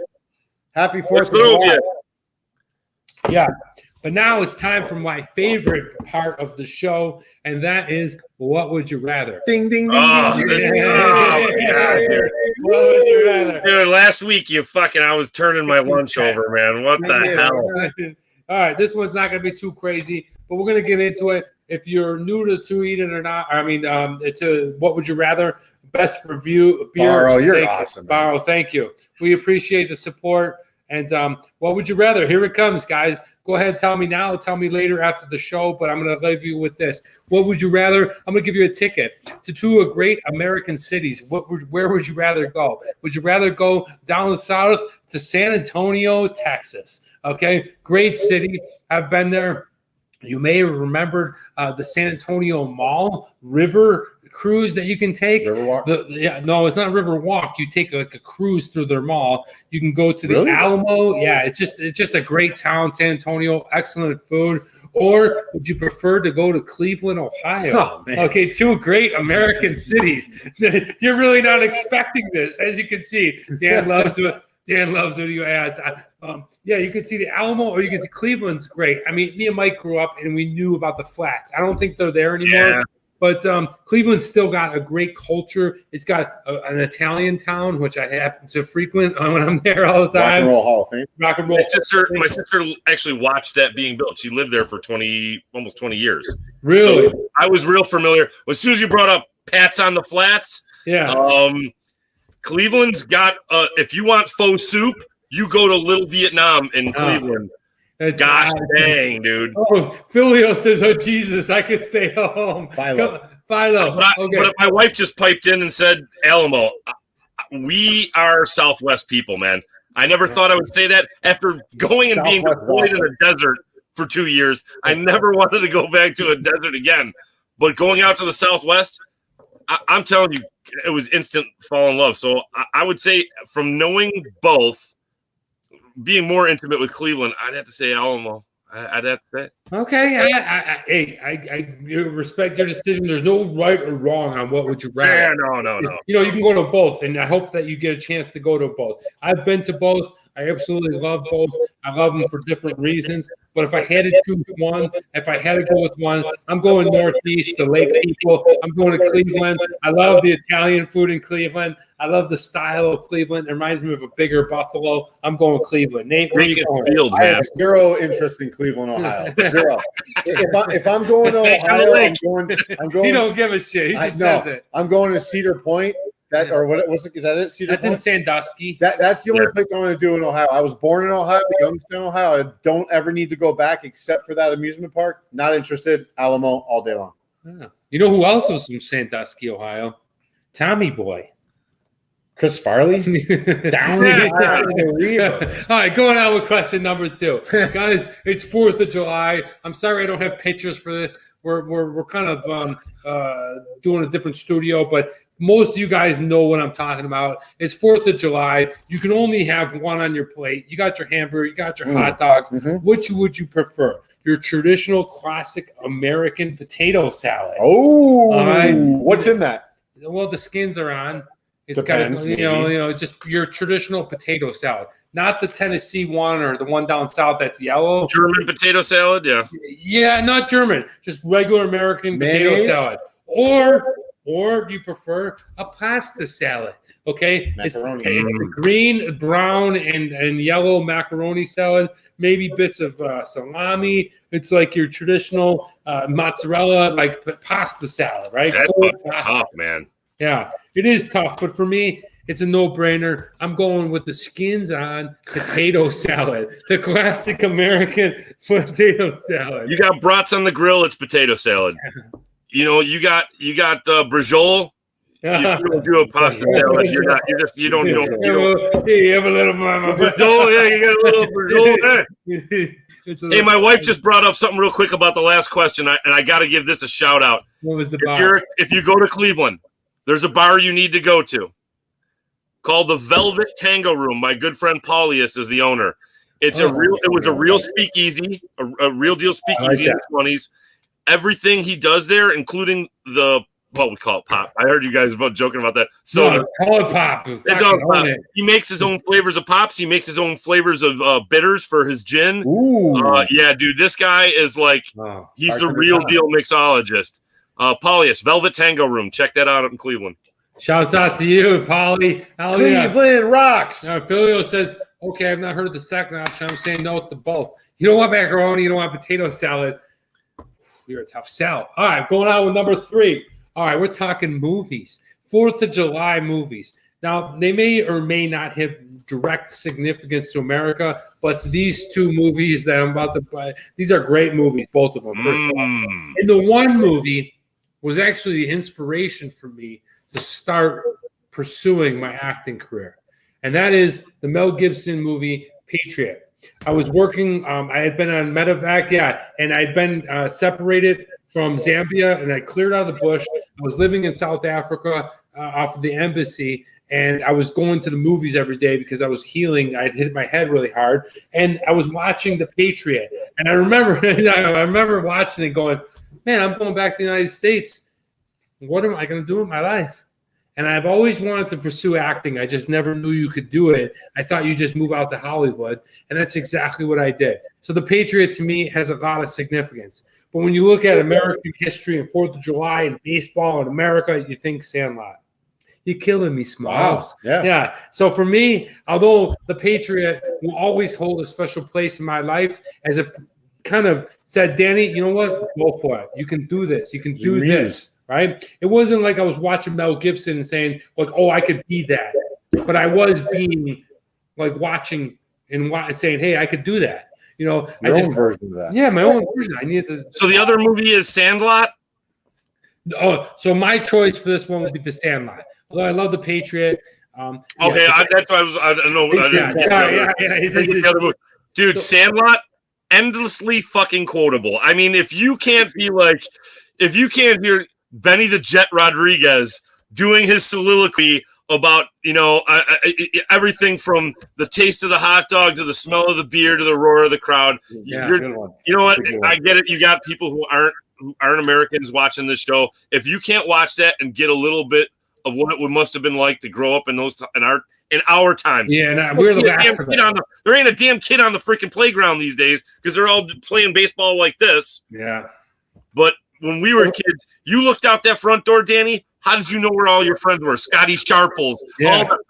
All them kids from Kenmore. Yeah. I brought up Scotty Sharples. Scotty Sharples. Oh my God. You knew where your friends were because you'd look down the street and you'd see the pile of bikes on the front lawn. Guess where you were going? That's where you were going. and then you were going to go down to Sheridan Park and you were going to go hit balls. Yeah. So I love the Sandlot, but you saw me going like this when you said the Patriot. Historical accuracy, there's some flaws. I was going to go into a whole big thing earlier about the Revolutionary War, but one of my favorite things, and I say this to my own kids from the Patriot, he says, his kids are, this is after their house is burned. They watch their brother get shot. And he says, no, you can't go with me. And he says, why? And he says, because it's not our age, but our wits that make us men.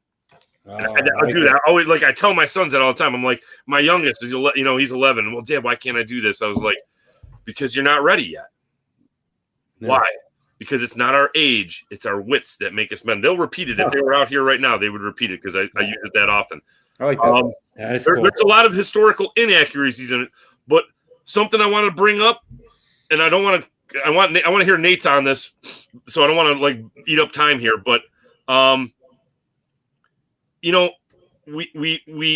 hear the poem of Paul Revere. Oh, oneth by two, one by the lanterns and Paul Revere's Midnight Ride.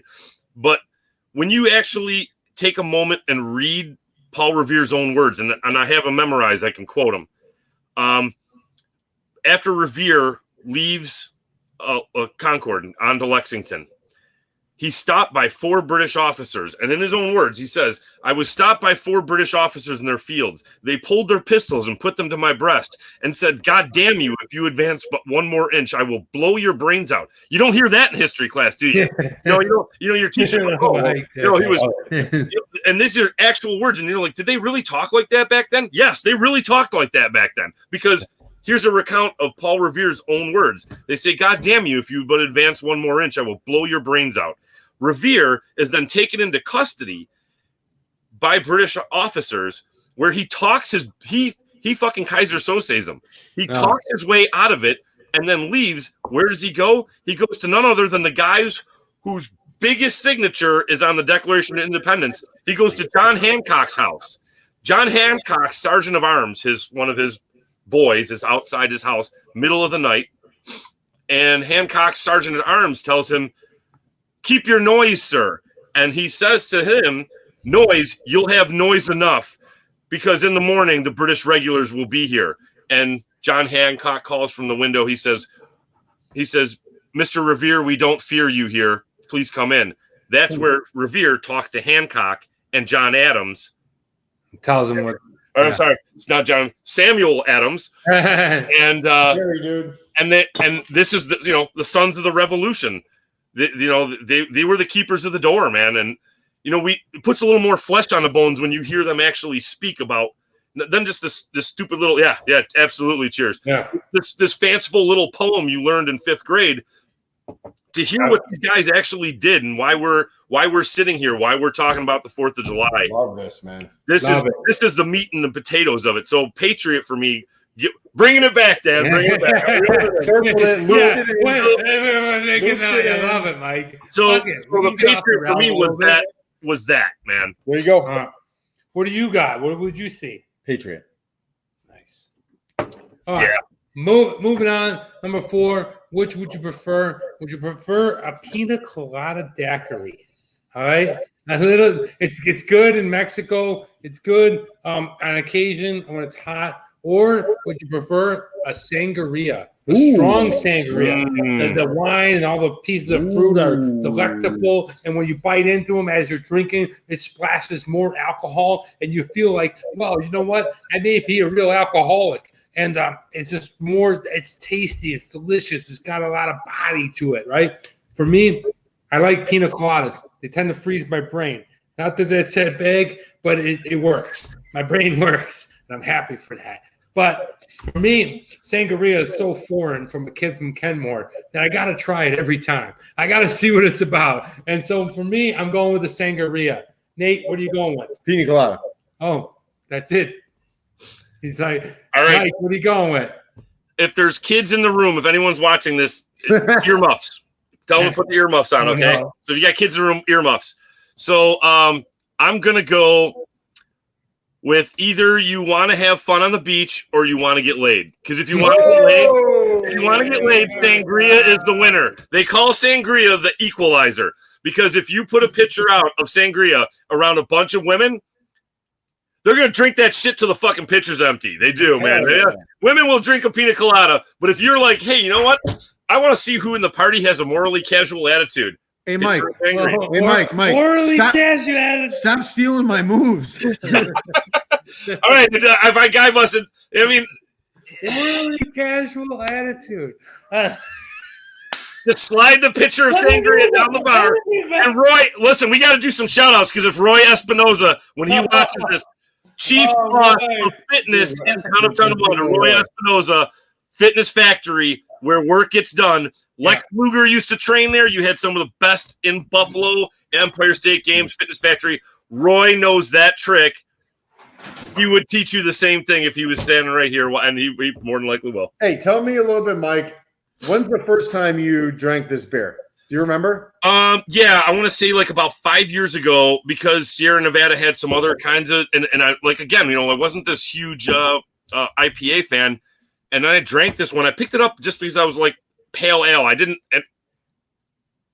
know pale ale meant IPA. Right. You know, I was just like, pale ale. I've never tried one of those before. I'll give it a shot. This one, drinkable all day. So this is the beer that really changed the kind of game for a lot of people when it comes to the craft beer scene in America. They've been doing this one for like 40 years, right? I forget exactly the date, maybe 78, 81, somewhere around there. But they're the ones that really took the traditional pale ale, took it to another level, made it a little bit hoppier, is really from what I've read. So this thing, I used to overlook it all the time. Because I used to think it was the Budweiser of pale ales, right? It's not. It's more of like the Godfather. It really is, man. It's kind of like, I mean, for someone who doesn't like crossing that bridge, this would be the beer that would take me there. Right. It would be the beer that you know what it is? It's cross that bridge. If someone asks you what is a pale ale, you say drink a Sierra Nevada. That's a pale ale. Yeah. Yeah, I'm not really sure. I have a friend of mine who is my butt. You remember Pete Schaus, Danny? Yeah, hell yeah. All right, so Pete is a huge IPA drinker. Like he loves Hayburner. Are you guys familiar with Hayburner? I'm familiar with Hayburner. All right, ridiculously high alcohol content. I think it's like damn near like 10%. Wow. I mean, like, yeah, they punch you in the face. He calls them kitty litter. He's like, I like drinking my kitty litter. That's what this is a guy who loves IPAs, you know, and that's what he calls it. But when I drink this, it's like, I've had a Hayburner and I can't do it. I mean, it's so bitter, like heartburn central. For me, it's like, ugh. But gotta go. Aquanuts, thank you so much. I appreciate you stopping by and checking out the show. Cheers, Aquanuts. Guys and girls, we'll see you next week. I do want to go ahead and talk real quick about Roy. Real quick, Roy. Shouts out to you if you ever see this. Thank you so much. Roy is opened up the Fitness Factory when I was a kid. I was like 16 years old. It was the first time I've ever picked up a weight, and I got a lot of inspiration. So thank you so much, Roy. Hope you're enjoying this. Now it's time to go to question number 5 of what would you rather. Is it gross? It's not gross today, but it can strike you a little weird. What would you rather? Would you rather run down your city, your town, your village, wherever you live, and there's a parade? Mm-hmm. Happy Independence Day, butt naked with your flag, and you're cheering. Woo-hoo, go! You know, you're running down Delaware Avenue, cheering on the United States, butt naked, streaking. Okay, or would you rather light a bottle rocket out of your ass? Oh, jackass! Right there, the jackass move. It's not gross. So you basically bend over. I know my answer for a half an hour. I know my teacher. Me. Bottle out of the ass. All right. Was it bottle or rocket? Bottle rocket. A bottle rocket out of the butt. Give me that. Yeah, in front of the whole. You know, it's a 4th of July barbecue. You're having a good time. It's time to light your homemade. Do not dare, Mike. It's. Mike's wife says, "Do not dare." Dude, so Mike, are you gonna run down naked in the street? Yeah, absolutely. Like if she'll respond back, I have absolutely zero fucking concept of shame. Yeah, none. dude. Bend that I Polish do. ass over. I Put do. that bottle rocket in there. I will light that fucking walk sucker. down Delaware Avenue. Like the guys. All right, so we go camping every year in Allegheny. Allegheny is a pretty big state park in upstate New York. Oh yeah. So I go to take a shower and the guys fucking grab my shit. Shalson those, Rhineflesh, those guys. They grab my shit. Sitting on the bench outside the shower. So they grab my shit thinking, Capela's going to be stuck in there for fucking hours. Like this? No. Capela walks from the showers on the trail next door with nothing but flip-flops on my feet and my fucking Elvis sunglasses fucking strutting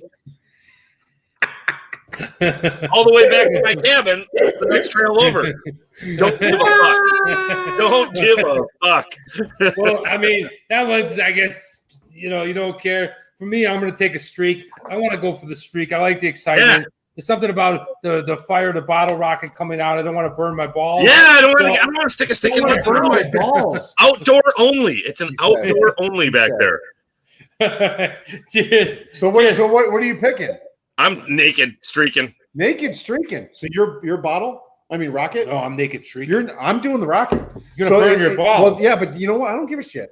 I burned my balls when I ate that stupid gummy bear too. So you know what I'm going to do? You guys want to be straight laced and nerdy. I'm going to be the guy shooting rockets out of my butt. All right. I mean, hey, The world turns around. If you have kids at the party, they may never forget Uncle Nate. You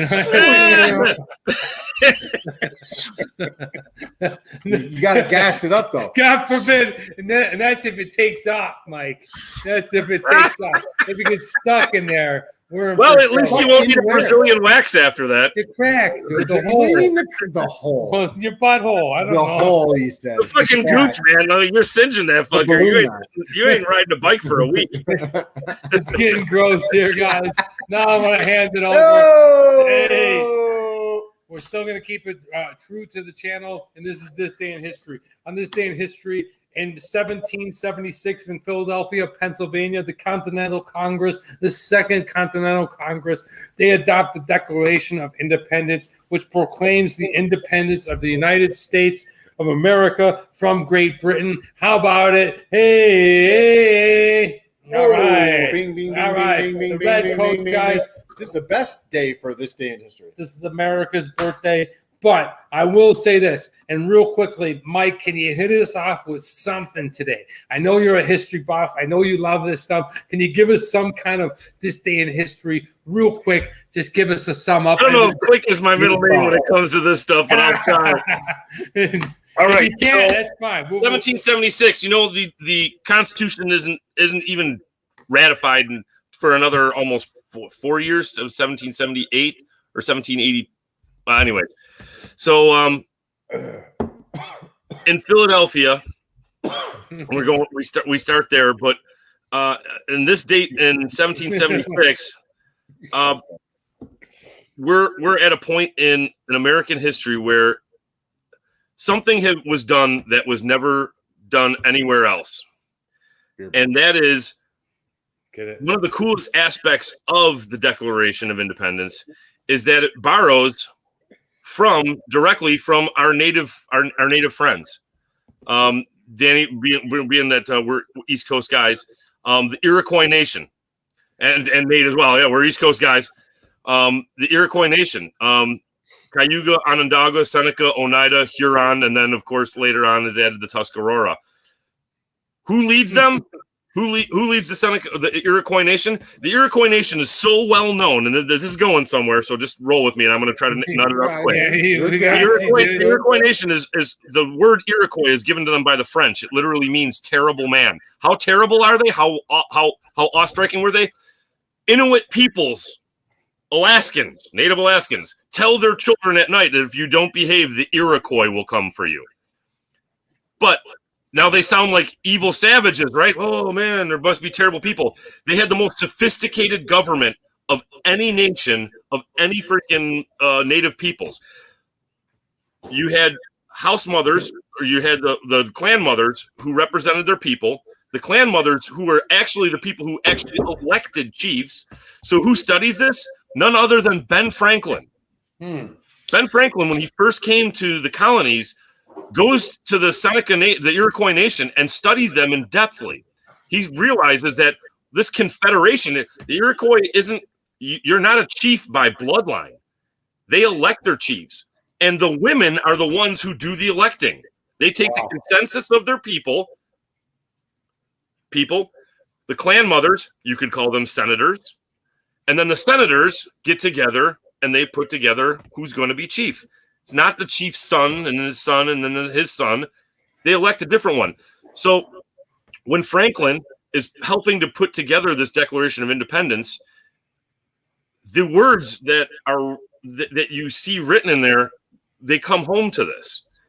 You too many beers, Danny. Too many beers. I'm trying to cap this up quick. But so as the Declaration of Independence, we hold these truths to be self-evident that we are endowed inalienable rights, endowed by our Creator. So you see the point where they're trying to pull away from just because your dad screwed his mom, who screwed his cousin, and it makes you king. Because, by the way, King George, down with King George, the guy that we were writing this letter to, telling him to go F off. They were so inbred. I mean, you want to talk about Kentucky being inbred, dude? The British royalty were so inbred that, like, literally that jaw that King George has is a notation of genetic depletion. Like they said, at times King George would foam at the mouth when he would speak because he was fucking nuts. I mean, like, he was literally inbred. When you look at the British royalty, the Windsors and so on, they're literally, because they thought that to be royal, you needed to keep it in the family. Love it. I agree with this comment. I love it. Mike reminds me of Mike Rowe. Yeah, I love it. There's a bit of Mike Rowe in you. Like, you're bringing normalcy. I like it. Yeah. Listen, I'm going to do one. This is my third one. It's 4th of July. I'm cutting in, Mike. I'm going. Dude, you cut in all you'd like. Dude, that's pretty fast, man. Wow, dang, boy. Jens, how fast can you do it? Feeling good. Feeling strong. We got to rate this thing, by the way. We do have to rate this. I want to try to get this under 2 hours, so. Bring Mike Capela on the show. The fucking time goes. Mike, you're fucking awesome. No, you're Don't great, even. dude. Fuck that. We love having you. Like, this is brought so much value. Love you, brother. I love you, man. Yeah, it like. You're swelling my head. I can't need to carry in a wheelbarrow soon. Because the other side of that is this: that you get a guy on the show or a woman that doesn't talk at all.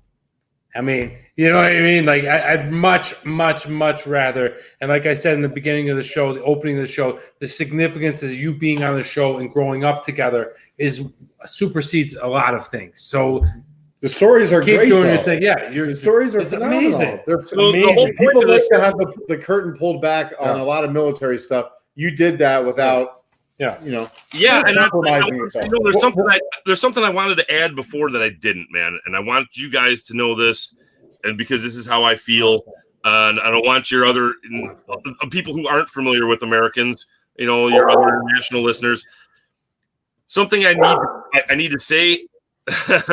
I got dogs too, man. I'm surprised they're both they're whining out there because they hear Daddy talking. So just because you wear a uniform does not mean you're an angel. There's a lot of soldiers who've done some shit that puts a really bad shade on all of us. You see it in the news, when soldiers do war crimes or whatever the case may be. You shouldn't put priest vestments on somebody in the military. We're all individuals. And at the same time, there's also on the flip side of that, there's so many people who see the American military as this conquering brutes. And I can tell you this, that as a soldier and having gone to combat, the one thing I want my sons not to do is join the military. I want them to do something different. Really? Yeah, I do, man. I really do. I mean, my son's a very talented. My oldest boy's a very talented writer. He's a freshman in high school and he writes at a college level. Honors, my youngest son, he's really good with designing. And I'd like to see him do something different. You know, like I said, it's not for everybody. I did what I did so you guys can do what you do. That's what I always think. I had a friend of mine. You remember Brian Schuler? Yeah. Yeah, Brian was at a lot of anti-war protests. And when I came home, he was like, man, and I don't want to get political. I'm not going to get political, but he just said, you know, he goes, man, I was embarrassed to see you. I didn't know if I could see you. And I said, what do you mean? He goes, well, I was at anti-war protests. And I said, well, listen, man, here's the thing. If you make some guy, some millionaire whose kids will never go to war, think before he sends me there and my brothers and sisters, then good.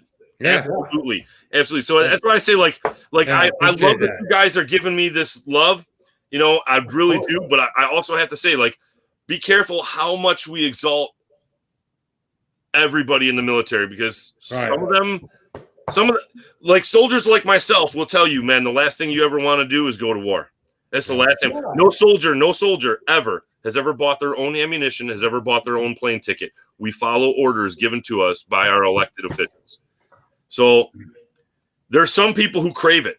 In the military, there are, man. You meet them. If you're in the military long enough, you'll meet the wackos. You'll meet guys who love that shit. And those are the folks you kind of are like, my dad told me something. You know, my dad was a Vietnam vet. He said, never let them take from you. Never let them take that thing from you. And I said, what do you mean? He goes, you. Don't ever let them take you from you. Don't ever let them make you fall in love with death. So, you know, when you meet guys who are like, man, I can't wait to get my kill count up, you kind of like, yeah, you're killing a human being. You kind of like, if you, and you'll see it around the room, you'll see those, sometimes it's blowhard, like blustering talk, but some dudes really mean it. I mean, like in my time, I can tell you, I met guys that were real deal Terminators. They didn't care. They actually liked that shit. Yeah. And then you meet guys, and then you tend to group with the people who are more like you. And there wasn't a lot of those guys. There really isn't. There's more guys that after we got back, we were like, man, if there's one thing you don't want to do, is do that shit. Yeah. Get loaded up and go deploy. Well, Mike, cheers, brother. Cheers, man. That's why I always like to play devil's advocate. I appreciate the love you two are giving me, but I also want people to understand out there, and not just you guys, but you know, your other listeners too, that, man, don't put priest robes on a soldier. Treat them based on the way they act and the way they are, not just because they wear a uniform that makes them good, or not because they wear a uniform that makes them bad. Just like all of us, man. There's good and bad in all of us, man. Yeah. So, cheers. Well, thank you for sharing that, and we'll definitely keep that. And I appreciate you letting our viewers know and the people, audience, and stuff. So let's roll on. Let's go ahead and let's judge this beer. Sierra Nevada. This is what we're judging. If you guys haven't tried this out, I'm gonna roll right into it. The taste is phenomenal for me. It brings the boldness and the essence of IPA. It's got that hoppy flavor to it. I know it's a pale ale. I know that it's labeled as a pale ale, but it's strong in hops.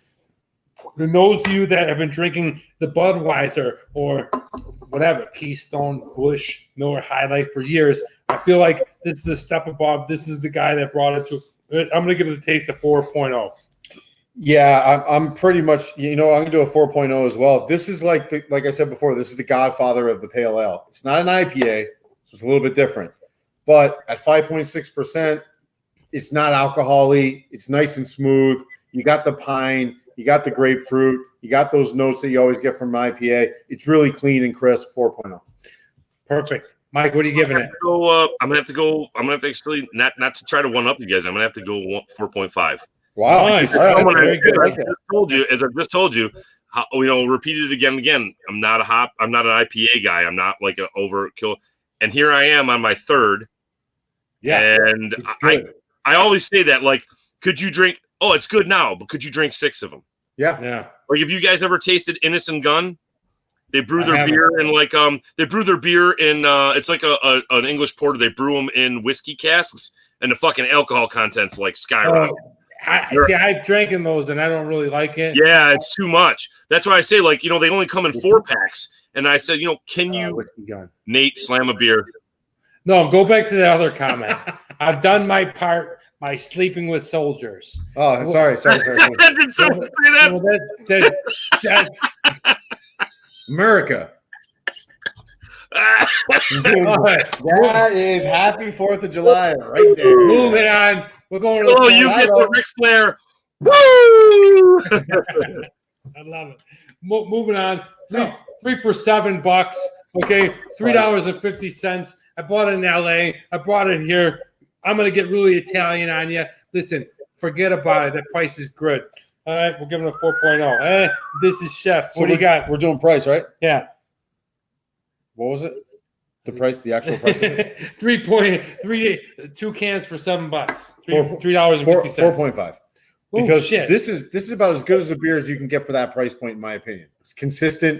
It's awesome. It's accessible to everybody. 4.5. What do you got, Mike? I'm gonna have to stick with. I'm gonna have to go with actually a 4 on this because I'm gonna go with a 4 on this because, like you guys all got cans. This generally I've only ever found in bottles. So the bottle price drives, at least for here in Buffalo, the bottle price drives. Being in a glass bottle, it drives the price up just a hair. But it's like You can't fault it for that, but at the same time, I really don't see it in cans anywhere. It's always in glass bottles. So, maybe if you want to split hairs, I guess that might drive the price up a touch. I know what poll I still. Oh, by the way, is one of my favorites. Okay, dude, if I had some, wait! I got a single right here. I got a single dinar for her. Oh. Make it rain. Make it rain. All right, let's go to design. This is Nate. No, suck that baby down. What are you talking about? Frank says, "How about Nate takes a chug?" Yeah, whatever, Frank. I don't see you chugging beer. Frank chugs beers on his own. Chug it down. Let's see what you got. Did you put 2 in there? No, just drink it. You know what? I love this. I love you guys more because you have made me day drink, and I am never. That's awesome. All right, moving on. I'll be in bed by midnight. Let's look at the design of this can. You know what you're going to get, but one thing I like about this, growing up in Buffalo and experiencing Allegheny and stuff, it really was a fantastic thing. But I've been to the Sierra Nevadas. I've been to Yosemite. I've been to all over the Sierra Nevadas, from the highs to the low, and it is literally my favorite place in the world. Really? Yeah, really. Come on. When people ask me what's my favorite place in the world, I tell them Yosemite. Every time? Oh, yeah, man. Every time. I absolutely love the can because it brings that. And yeah, John Muir is a naturalist that brought the first state park to the United States. I love Sierra Nevada's label. I love that it's green. I love that it's different. I'm going to go and give him Rick Fontana. 4.5. Rick Fontana. Go ahead, Nate. What do you got? What are we on? Style? Design. Yeah. So I'm going to go. I got to go 3.0. I do like it. I really like the vibrant green. I like the kind of, the grains that they got here. It's cool. It's pale ale, really big and pronounced, but it's not overthought. It's not really cool or anything like that. So 3.0 for me. Patrick Fontana. Rick Fontana, is it your birthday? Happy birthday. Happy birthday, dude. Happy 4th of July, Rick. Mike, what do you got for design? I'm gonna go. You know what? I'm shooting for the moon, and I hate to do this on your show, being a first time guest on your show. No, shoot. But I'm gonna go 5.0. Wow! I am gonna go 5.0 because you know what this bottle makes me want to do? Looking at this bottle makes me want to build a fire in Allegheny State Park, smell some pine wood burning. That's it. Sit on my chair, find myself a nice, cigar, El Presidente, and sip this down. It does, man. Like I see myself sitting in front of a fire, looking up, and then Danny knows him well, looking up at those Allegheny skies, watching the purple of the nebula, contemplating, talking politics, religion, and everything that you're not supposed to do while you're drinking. And exactly. This bottle says it to me. It says it to me. Love it. Happy birthday, Patrick Fontana. I'm going to go real quick, and I'm going to bang. Okay, I'm going to give you the next 2. Accessibility, you can find it anywhere in the United States. I'm going to give it a 4.0. Oh! The TMD factor, because this beer was brought to my attention and brought to, what is handcrafted ale, I think that deserves something. I think it was the first example of a beer that was above regular Budweiser, Old Milwaukee, this time of beer. I think that deserves something. 4.0. I love the Sierra Nevada. All right, so when it comes to accessibility, I'm doing a 4.0 as well. You're not going to get it all over the world like you will a Budweiser, which is going to be a rare 5.0. So 4.0 there for me. When it comes to the X factor, again, like I said before, this is the Godfather. This is that ushered in this whole trend of craft beer. We need to pay homage to that. That's an impressive feat, and it's a consistent beer overall. I'm going to do a 4.5 on the X factor. Whoa. Nice. Mike, what do you got? All right, accessibility, because of at least, and I'm sure someone might chime in, oh, no, I can find it in cans here in New York. I rarely ever see this in cans. Really? I don't ever see it in bottles, at least here. That's just, maybe it's just how they order it here. At least consumers, maybe they just don't order cans because they don't get enough call for it. So I would give the accessibility a 3.5 only because of bottles. I don't see them in cans. Maybe somewhere else has them in cans. I don't know. I've never seen it. I always see them in bottles. So I'll give it a 3.5 because you're paying in New York. You have to pay the 5 cents on the recycling fee. Yeah, the deposit. So I'm going to give it a 3.5 on accessibility just because of that. But the X factor, I'm going to go 4.8. Whoa. This is the IPA. This is the only IPA that makes me drink IPAs. Wow. And you drank what, 3 on this? I'm down. I'm on number 3. I'm probably going to go crack number 4. Alyssa, I'm sorry. Yeah. All right. Shit, I just blocked Rick. Go on the score. Don't unblock him. I don't know how to do it. We are giving this. Whoa, we got a little paper fold. We are giving the score of the Sierra Nevada a 20.5. A 20.5. That is exciting news. That is one of the 13, highest scores we've ever had on the show. 17. Like I said, this one kind of cracked open a lot of new barriers. What do you got? All right, what do you got? For me, I came into this is a score that I thought that I should have in hot 20, which means a 4 out of 5, basically, right? So an 80%, really good beer.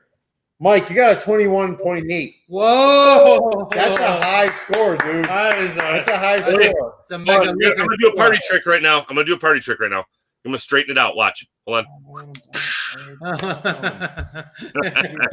Anyway, I straightened it out, man. The score straightened it out. Danny's fucking. I love it, Mike. I hope that you enjoyed that. I'm just gonna run down a couple of quick things before the show ends. If you haven't checked out the channel, be sure to go ahead and subscribe. You're going to be seeing the new video coming out this week. Will be the Pinball Hall of Fame. I'll be checking out here in downtown Las Vegas. It's going to be just exactly what I said, a Pinball Hall of Fame. So stay tuned for that episode coming out this Friday. Also, what are you reading? What are you watching? What are you listening to? This is what I'm reading. It is called Allensworth. It is the first all-black town. It is a pretty cool book, and I'm going to go ahead and do a video about it. It's in a farmland in Central California. What am I watching? I'm watching the Leah Remini Church of Scientology, The Aftermath. It definitely suggests it. It's interesting as hell. And what am I listening to? The Essential Dolly Parton. I love old school country. What are you going to do? Fuck it. Nate, what are you watching? What are you listening to? Watching nothing. What am I listening to? Born in the USA, Bruce Springsteen, 1984. We've got Born in the USA, Darlington County, one of my favorites. I'm on Fire. Mom, this is a shout out to you. Bobby Jean, Glory Days, Dancing in the Dark. When I think about the 4th of July, I think of Budweiser and I think of Bruce Springsteen. That's how I was raised. Absolutely. Listen to that album, Born in the USA. Anything for you, Mike? What am I reading right now? I am reading the Tao Te Ching. Any of you guys aren't familiar with that? It's in Chinese. It's the Good Virtue book. Yep. Lao Tzu. I every once in a while I get into some deep crap like that, and now I'm there right now for some reason. What am I watching? I've been watching the Ken Burns jazz. I'm a harmonica player. I played in a couple. Ken Burns is awesome, by the way. All of the guy from the national parks to baseball, whatever, phenomenal. If you want to cry for like 5 hours, watch Gettysburg. Watch Ken Burns' The Civil War. Watch Ken Burns' The Civil War. Cry for 5 hours. You'll feel better. You'll get your tear ducts clear. What am I listening to? Ray Charles, Atlantic Record Recordings. if you don't shake your ass when Ray Charles plays Shake Your Tail Feather, or if you don't actually like, I was at the corner, Danny, of Delaware and Sheridan, and I was playing Baby What I Say. And dude, people rolled their windows down. Really? And I'm watching them, like, people in the cars, doing that's the classic song you probably hear like in the beginning of the movie Ray. Dude, Ray Charles, dude, that's what I'm listening to right now. So you were out of the room, so I'm reading the Tao Te Ching. Yeah, watching Ken Burns his thing on blues and jazz, which is just, for a blues and jazz guy, it's pretty much the holy grail. It's Graceland right there. So there you go. Hey, Mike, before we go, can I do a couple of Hi Mom shout outs? Absolutely. Do whatever you want. Put them on full screen. All right, I'm going to do some shout outs right now. Please do. Some big people in my life. Yeah. Number one, I'm going to say hello to, of course, my brother from another mother, the guy who told me when I did my first bodybuilding competition, do it or you'll come up with an excuse every year why you won't. That's Roy Espinoza Fitness Factory. Love Roy. Number two, my buddy Big Frank. If you Google Big Frank, you'll know instantly why they call him Big Frank. It won't be a secret. Frank's heart and his mind are as big as his arms, and he's a dude who really positively has really influenced my kids. Love him. He's a guy who is he just got inducted into the Martial Arts Hall of Fame. He was one of Rich Piana's best friends and one of his proteges. He's a representative for Gasperi Nutrition. Love Big Frank. And my buddy John Liu, who's a Lion's Claw airsoft milsim. If you're into airsofting, going out with your friends and shooting them with BB guns, which my buddy John Liu, man, he's a self-made dude. Kid from Taiwan, came to the U.S. He wrote a book called The Unlikely Yank. If you want something good to read, Unlikely Yank, check him out, man. John Liu, dude's just, man. He's a older gentleman who's the biggest kid at heart you'll ever meet in the best way. And finally, I want to say a last shout out because he was the dude I wanted to be when I was in the military. When I first joined, my roommate Lapaka Boshers. Lapaka never been off the island before, man. He used to tell me when we were in our room, "Yo, bro, my gills are drying up, bro." And when I first came into the room, apparently my name Capela, Kapela, in Hawaii, over the first A they put a Kahoy, and it is actually a Hawaiian name. I am 100% Polish. If you don't know, my mother is an immigrant from Poland. So is my father, and so there's no way I'm from Hawaii. But apparently, if you put a Kahoy over the A, it's Capela. So I became cousin Capela, and that's one of my brothers. He went on to Special Forces. Lapaka just retired himself not too long ago, so I know he's listening. He said he wanted to tune in, so I wanted to give him a shout out. And last but not least, I want to do my final shout out to my friend and my brother. I want to do it to my drill sergeant Ron Thompson. He may be watching. I don't know if he is. He may watch it later, not live right now. I am friends with him on Facebook, and he's the dude who took me under his wing. And just for whatever reason, man, I don't know why, he just took me under his wing. And this dude was expert infantry. He went to Panama, combat jump wings, went to Panama to get Noriega. Dude was the real deal. This guy used to scare the shit out of him. He was like this big around. He was like this little wiry son of a bitch. I remember one night I'm sleeping on my bunk in Fort Benning, Georgia, man, home of the infantry, and I don't sleep real soundly. I'm easily woke, and I thought there was something moving, and underneath the bunks is this dude crawling on not his hand, his elbow, not army crawling, on his fingers and his toes with his drill sergeant hat balanced on his back underneath the bunks. And I lift my head up and look at him. He just turned his head and looked at me and went, shh, and continued on into the bunks. Dude, it was the creepiest fucking thing I didn't know if I was fucking dreaming. And the next day I was like, I love it. That really fucking happened. He goes, "You'll never know, Private." I love him. So if he's watching, the man saved my life. The training he gave me was literally the training that, like, he made life absolute a living hell for us. because and at the end told us that what I put you through won't be half of what you'll go through anywhere else. Iraq sucked, but it didn't suck as bad with him. So, anyways, that's my shout outs, guys. Thank you so much. And finally, to my everything, my world, the woman who makes all this, and Danny, he's well familiar with my wife. My wife, Alyssa, she makes the world go around, man. So my shout out there. Alyssa, thank you. Thank you so much, Mike. I can't say how proud I am as a friend, okay? As somebody that might have met you here on the show today, they will be really impressed with your stories, the things that you talked about, the life you live. But as a friend that grew up with you, that supports his friends and gives that encouragement to like, yeah, that's good. Do what you want to do and be a part of that. Mike, I can't say enough how proud I am of you. Love you, brother. Love you, man. Really, it means a lot. It really means a lot to me. I'm not gonna get too emotional because I am a very emotional person. But me too, man. I'm a crier. I'll do it. That is the essence of it. Like when I hear about my friends that I grew up with that are doing good, that are being positive and being optimistic in life, it really makes me happy because everything that I've gone for is validated by my friends going for their life. And we're all different people, right? We're all different paths, whether it's through our family, whatever. So it's been a pleasure. And I can't say enough about you, Mike. I always hold you in a good light. I always say good things about you. And I always man.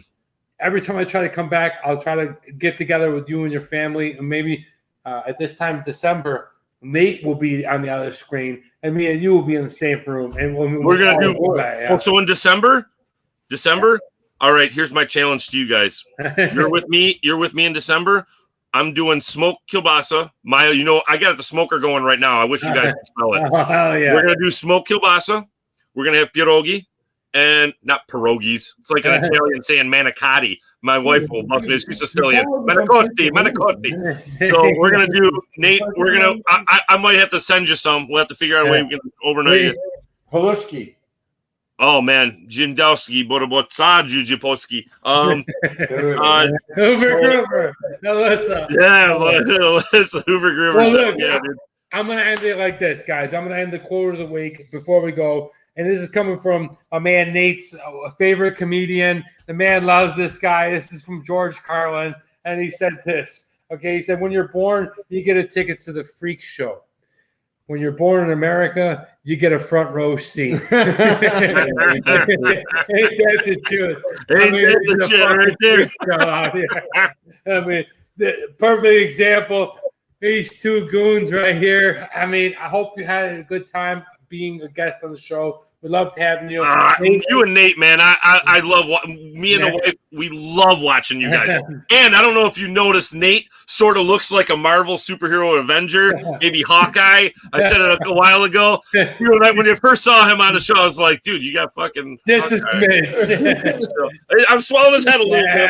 Dude, he gets it a lot. I get it a lot. Do you really? I do, because I'm telling you, when I first saw Nate, I was like, dude, it all started back in the early 2000s when I lived in New York City and the Hurt Locker came out. People would walk up to me in the street and be like, "Are you that guy from the Hurt Locker?" Did they? Dude, I would. Yes. I would be that same person. I'd be like, "You're." All right. So yeah, for my send out, I guess I don't know. I don't have a whole lot to say, but again, like I was talking about earlier, when it comes to my respect for the military, especially on a day like today. I don't have any family really that was super military, but what I do love is the sacrifice that's made. Mike, thank you for that. All right. Thank all of your brothers that ever did that. How I feel about that on a daily basis. I don't need 4th of July to promote it. I think about it all the time. I love it. It's something you guys have that is exceptional to me. So thank you for that. Thank you to all you guys for watching. I appreciate it. Happy 4th of July to all of you. Mom, love you. Yeah.